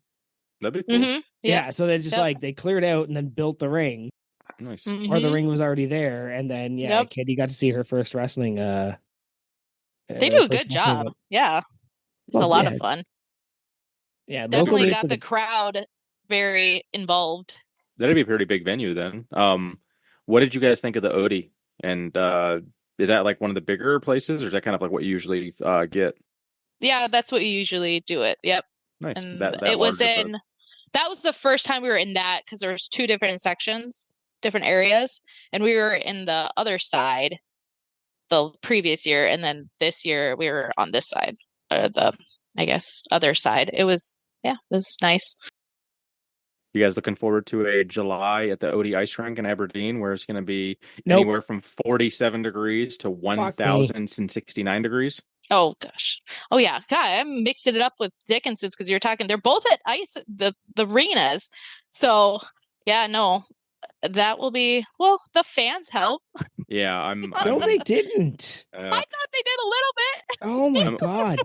I'm optimistic that I've on my wish list for like about a year now. Pretty much immediately after the meet, I've had one of those little over the neck. I want to get one of those. Yeah. So if I don't get one next weekend, it's gonna be my first purchase after my birthday present opening. I was like, nope, I didn't get the fan. I gotta order it because I'm fucking going to Aberdeen in like six weeks. Mike Van Wyck talks about those all the time. The neck fat fans. Mm-hmm. Yeah, absolutely. And I'll put it out here now. If you're listening to this and you're in Aberdeen, South Dakota and you deal in ice cream or slushies or margaritas or really cold drinks, show up to the Odie Arena and watch yourself make a ton of money. Absolutely. As it's hot. It's hot. Are you guys coming in Thursday or Wednesday or Thursday? I believe Thursday. Yep. Nice. Get started, set up, and come out to Pounders and have a little libations. Mm-hmm. Nice. I'm looking forward to that. Well, all right. Well, yeah. You go ahead, Keith. I think she passed, and this is where we turn it over to you. Do you have anything for Joey and I, or the podcast host here? What do you got? What do you got for us? Let me see. You just pull out a notebook. I dig it. I have Love it. Okay. I like weird questions, so sorry. No, don't have to apologize here. This is your episode, homie. You take it wherever you want. Do either of you have like a reoccurring nightmare dream like you have all the time? Yep. Yeah. Yep. Joey's like, yep. Yep. It's often my teeth falling out, or I'm in the back of a car and I can't get to the front of the car. Really? Yeah. Yeah. Those apparently mean something to people that believe in that shit. But those are the recurring ones. It's often teeth falling out and you're just like pulling teeth out of your mouth all the time. They both mean that you don't feel in control of your life. I didn't know that. Yeah. I got It's two. Easy answer. Oh, sorry. Yep. Yeah, I got two that have probably like been plaguing me for the last 20 years. I feel like working in I worked at Applebee's, and I did a lot of food service in my early 20s, late teens. So just being on a kitchen line with the fucking orders coming in nonstop and being like the only person there, just trying to keep up, just going to ape shit, like trying to push out orders and being the only person there. So that one's pretty regular. Just by regular, I mean like once a year or so. It's happened many a time. And then another one would be like senior year in high school and like failing a class and not being able to graduate. Like that's like a random weird fucking thing. Because I almost did like fail a class and not graduate. So I think it's more reliving that. But actually, instead of passing my final, I failed my final and like didn't get a graduate on time. And like it was just like you were the dipshit super senior. Like fuck that. Super senior. Do you ever do that one where like you're in high school and you're like struggling for a class and then your brain suddenly goes, fuck, I'm 40. Why am I here? But like you can't leave. But with my locker. Oh, okay. Like you can't. I have a fucking locker dream. I can't remember my combination. Every once in a while I get that one where I'm just like in my high school or middle school or even my kids' school, and I'm just like walking around being like, I can't find the class I'm supposed to be in, and I can't fail this because if I fail, I'm not gonna. And then suddenly my brain will go, "You have a degree from university. Why do you care about this?" And you're like, because it's important. And you're like, why am I here? Exactly. Final thing on dreams, though, like I think I mentioned before, is I still legitimately, I haven't done tobacco in almost 20 years. Yeah, damn near 20 years, and I still get a dream at least once a year that I put a dip in and like had chewing tobacco in my mouth, and I have to wake up the next day going like, "Fuck, I didn't do anything wrong, did I?" It's lessened a lot the last few years, but yeah, I'm like, it was like up until maybe 15 years post, it was still like very regular. Maybe the last 5 years it's been a lot less regular, but it's still like a thing, and it's just weird that it has that fucking like control on your mind, and I literally haven't had nicotine in my system in 20 fucking years. One's an addict, always an addict. And I know I'm such an addictive personality. Like if I started smoking weed again, I'd fucking smoke weed for the rest of my life. If I put tobacco in my lip for 1 fucking second, I'd fucking do it till the day I die. Fuck, dude, I had a Zyn on the way home today, and I was just like, I can't do that shit. Don't. I can't do gateway, like, because to me that would be a gateway to like fucking absolutely would, like ruining my fucking oral health. No, I had a Zyn on the way home today. I was just like, this is almost cocaine. Like it's so body rush. Like your mind is so attentive and happy for a second, and you're like, this is the greatest thing. And then my real brain kicks in and goes, get that out of your mouth, you psycho. And I'm like, yeah, this is not good. But that's what it like. Yeah, that's how they get you. We call it. Mm-hmm.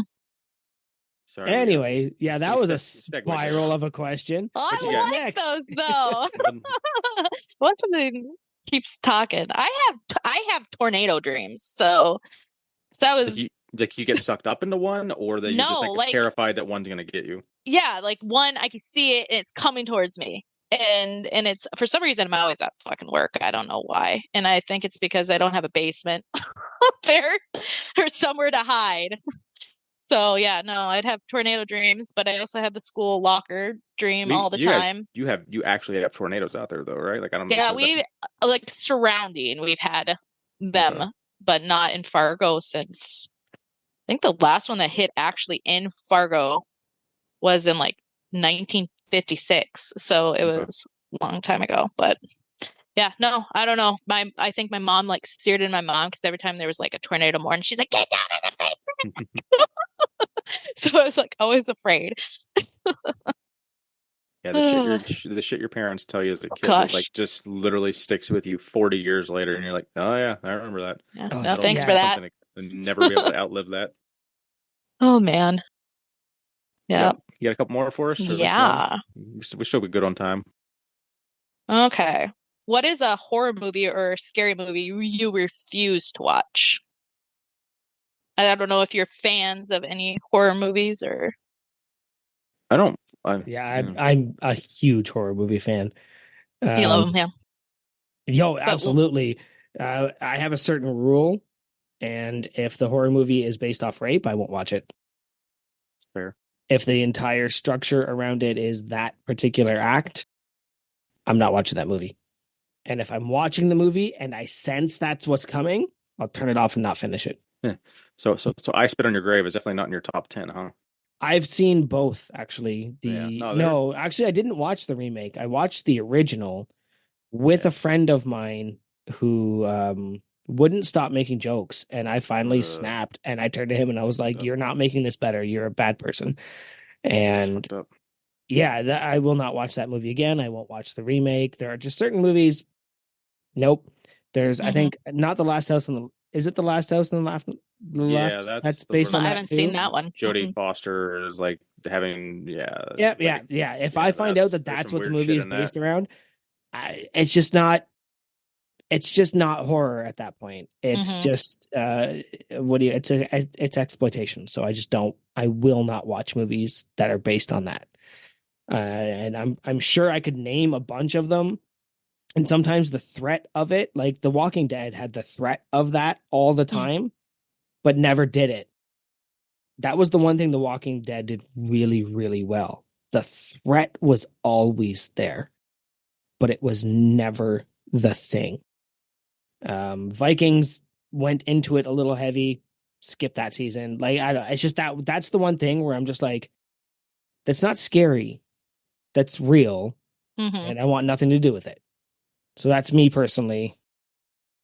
Anything to deal with most animal deaths I'm not cool with, but cat specific. So the movie Smile that came out last year, that was a fucking. I'm still disgusted at the scene, and I can't. I loved that movie though. I wanted to kill that. My brother's been trying to get me to watch that, and I still have not watched it yet.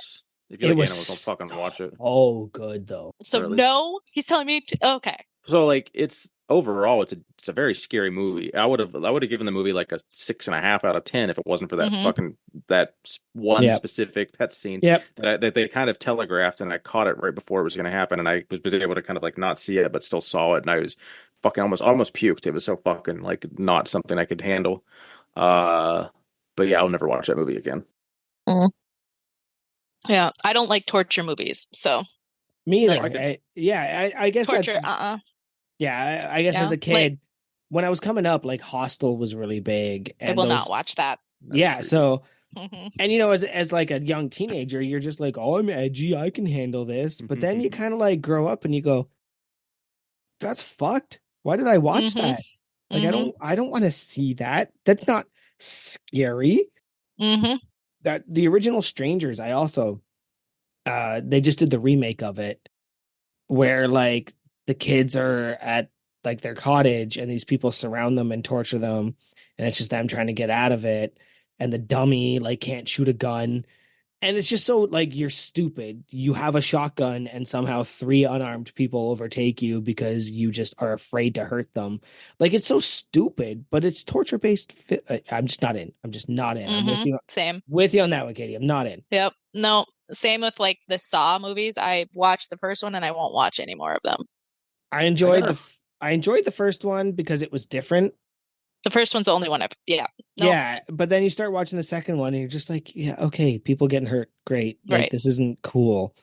Mm-hmm. Yeah, and as a horror movie fan, I just don't call those horror. I just call those grotesque. Like these Terrifier movies that everybody's so thrilled about, where it's a clown literally like tearing people muscle by muscle. I've never seen those either. Why? And I like horror. I like horror movies too. So yeah. Yeah, congratulations. You made a sound and like showed some gore. It's not scary, it's just gross. And it's not like taking you out of your life. It's literally just bothering you. Right? That's why I like the supernatural movies. I like the alien movies. Yeah, I think that Rosemary's Baby is one of the greatest horror movies of all time. And they don't show a single thing. Right? Same with the alien movies, the Alien and Aliens. The original Ridley Scott ones. 6-minute scene at the end, kind of. Yeah, and it's just like it's disturbing and it's claustrophobic and it's neurotic and it's things that just take you out of your normal life and scare you. The Thing should be one of the greatest of all time if you're talking. I like The Thing. Yeah, absolutely. But then you're just like, well, what about this one where they chop up a guy on screen? Like, ew, what the fuck, dude? No. Yep. I'm the same. Same. Yeah, actually same. Oh, let's see. I had a list of them. Do you want me to throw you some more at you? Yeah, we got another 10 minutes. I was literally going to say let's keep going. 10 minutes and I'm out. I might have to pee at some point. I don't know. Maybe there's a plastic bag laying around. I can sort it out. Oh. I guess the weird question, like, okay, when you're talking to somebody, what facial feature do you focus on? I guess that's a weird question, but I always struggle with like keeping eye contact with people. And then I, a lot of times, will watch someone's mouth. Their mouth. Yep. Do you do the same thing? Yep. Okay. Yep. I might have to use that trick. I hate looking at people in the face. Like people look at it as a sign of disrespect, but I'll look at I'll look over your head I look past you. It's just I don't. Like outside of my wife, I'll look my wife directly in the eyes. Other than that, I have a hard time looking people in the face sometimes. I don't know, it's weird, but don't love it. Don't go out of my way to like stare at people's eyes. Right. No, definitely the mouth. Definitely the mouth. When I'm dealing with customers or just anybody, and it's because when you're looking at their mouth, as much as part of the reason you hate mouths. watching them. Yeah, part of the reason I don't like humans is humans come with smells and secretions and sound effects. I like that.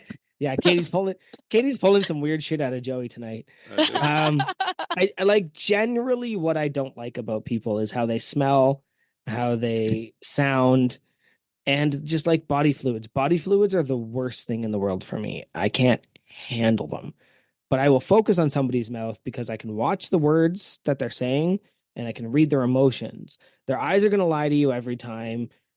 The nose is gross. It's full of hair, and half the time people don't pay attention to that. The mouth is probably the mouth is probably the grossest part, but it's the part that gives me the most information.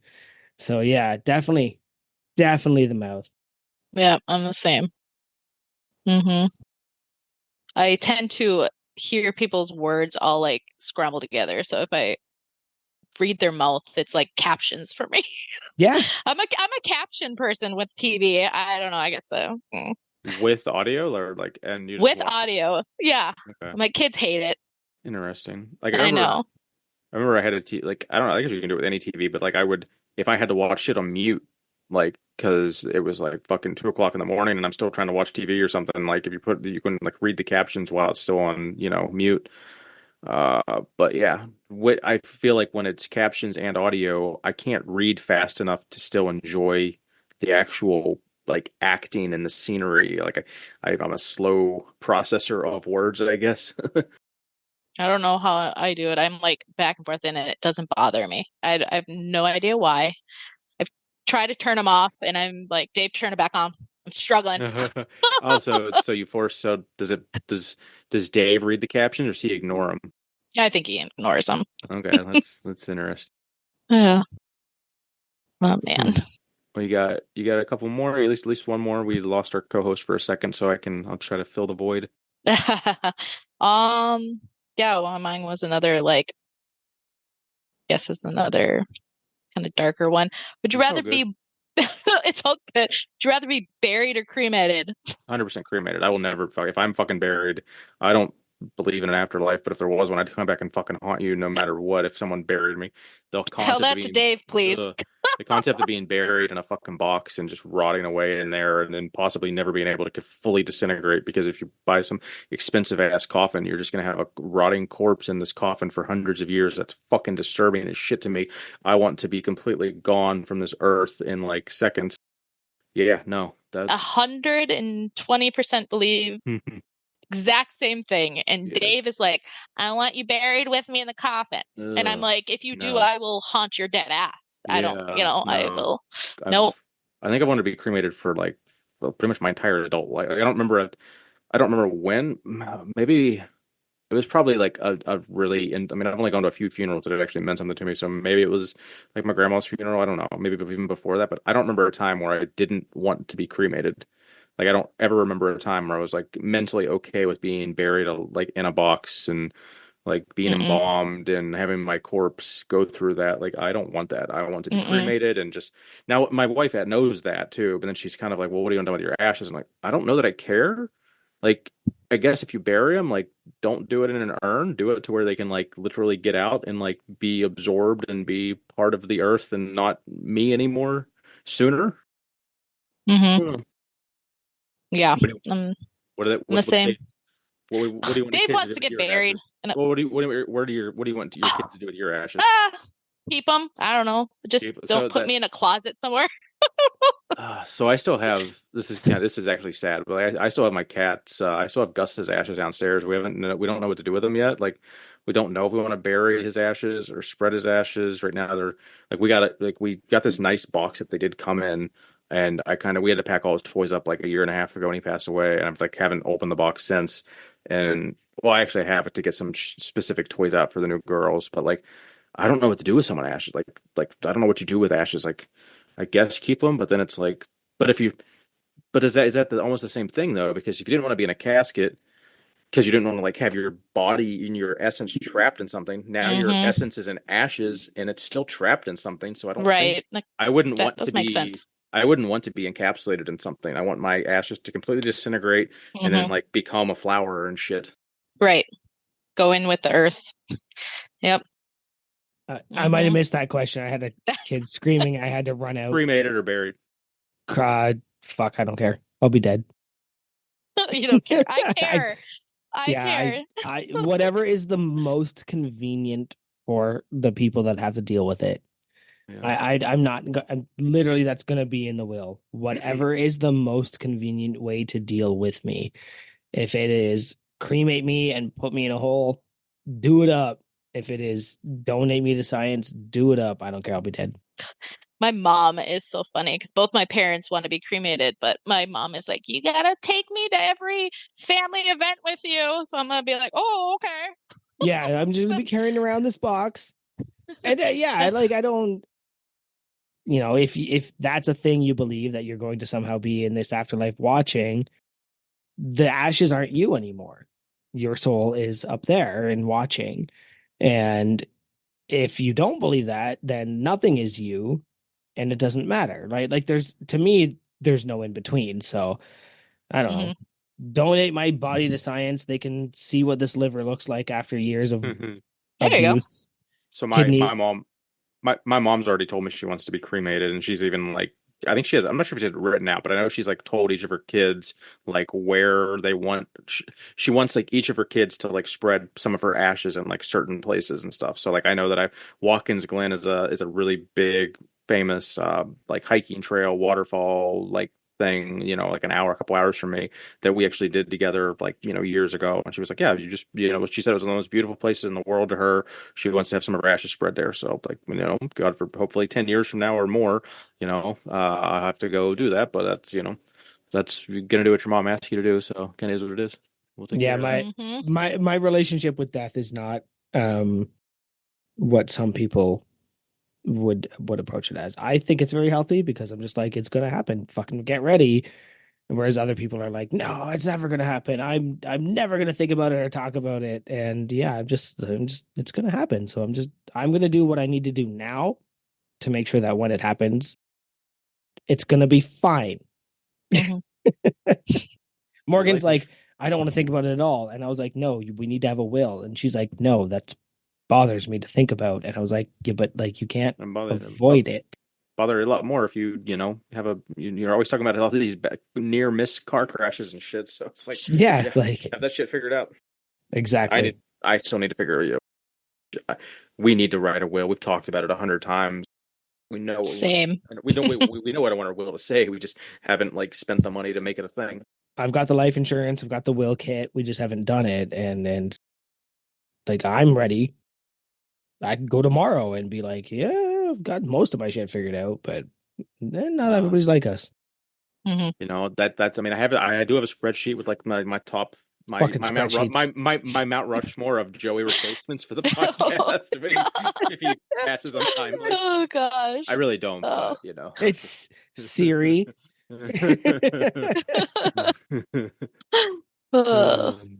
I can tell you who's on the list of not to be replacements, at least. All right, maybe one more and we'll wrap this up. These are really fun. Anything on the? I mean, I'm all about the anything on the less depressing side.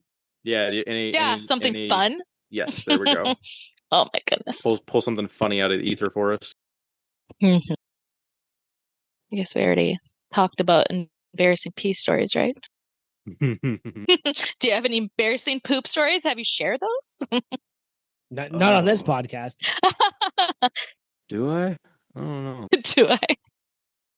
I suffered from like just horrible cramps and just stomach issues like a lot of my adolescent, like even until a few years ago. Like I would like horrendous just constipation for a week and then just 6 hours of like puking and shitting on the weekend, or hopefully the weekend if you didn't want to miss work. So that hitting when you're like at somewhere is like just the worst thing ever. I remember being at like a school dance or something and just having like kneeled over, just like horrible, gonna pass out, stomach issues. And actually it wasn't even like a school dance. It was a weird, they called them Duggar dance. I don't know if that was just a regional thing or what, but it was like basically geared towards like 12 to like 15-year-olds to do like a mildly supervised like dance party thing and just some like random hall. And I remember that like shithole place. It was like some like American Legion or something. And the fucking men's bathroom door didn't actually latch. So I'm in there as like a 12-year-old having like basically borderline like pass out shits, and the fucking door wouldn't latch, and then like some like bully was opening the door like laughing at me and shit, and I'm just like, oh cool, this is something I'll remember for the rest of my life. And 25 years later here I am talking about it in great detail. Yeah, I mean it wasn't funny, I guess. Yeah, no, we need a funny one. I know. I'm like, Keith, this turned out sad. Come on. Let me know. No, I know. I don't know. I've pooped outside a bunch, like with construction jobs, of like right? working in the middle of nowhere and having nowhere to go. They were too cheap to fucking have a porta potty. Oh, so that's bad. Have to go lean up against a tree and like. Gosh. I do remember it was in the winter too, so I had I've never seen my own steaming pile of shit until I've shit in a 6 inches of snow, and I had a steaming pile of shit underneath me, and that was interesting. That was a thing. It was a literal steaming pile. Oh my gosh. No, I've got nothing in that realm. That's good. Good for you. Yeah, I tend to Paul floss it a lot, where it's like feature finishes. Yeah, but nothing really funny. One time, I think I went back to work earlier than I should have, and I was on the bus, and I coughed, and then had to pick up the phone and say, I am not coming in. Turn around. Yep. Yeah, I was like, I'm getting on the bus going back home, and I'm going home, and I am not coming in. Now, what kind of hat was that on, though? Don't shirt on it. Don't fuck our hats. a little harken to last week. I know. I was listening to that too. I think "Don't fuck our hats" was a really funny joke. I don't care. It did not get enough recognition. That was a really funny segue. And then I'll shirt on any hat. Don't threaten me with a good time. Oh, I did go because earlier I was talking about how I did listen to our episode on like 1.75 or something, because I think when someone said, Jen said she laughed when Keith said Pella funny again or something, or I couldn't pronounce it, and I was like, what the fuck is she talking? Like, I remembered kind of what she was talking about. I couldn't remember what that word and reference was, and it ended up being like a town in Iowa or something. But like, I literally had to listen to like an hour of the episode to like get the reference, because it was just sticking with me. It was stuck in my craw of like, man, what the fuck is she talking about? Because usually, like, I remember like the majority of the episode, but it's like I'm completely zoned out. And I was like, oh, okay, I 100% remember that. You guys ready to bring us in for a landing? Yeah, I'm ready. You guys ready? Yeah, I think I've rambled enough about embarrassing Keith stories for one episode. Hopefully, there's no memes. This was a really good, like, embarrassing story. Yeah. Like, we're gonna get. Oh, Jeff, I have more. Do you want another one? No, I'm kidding.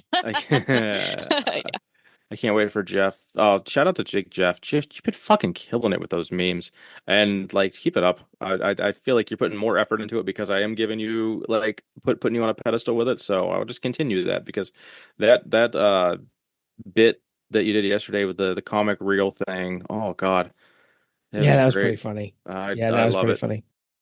I'll have to actually. That reminds me, I got to post that tomorrow, because it's every now and then like we'll go a week with like no good like nothing content shareable, like worthy, and then I get like 3 things in a row. It's like, well, fuck, I have to make this post on this day, and then now I got a good like thing I got to post. So it's basically all or nothing essentially with the social media. Sometimes it's like, and then I got to spread it out once we actually do have it. But yeah.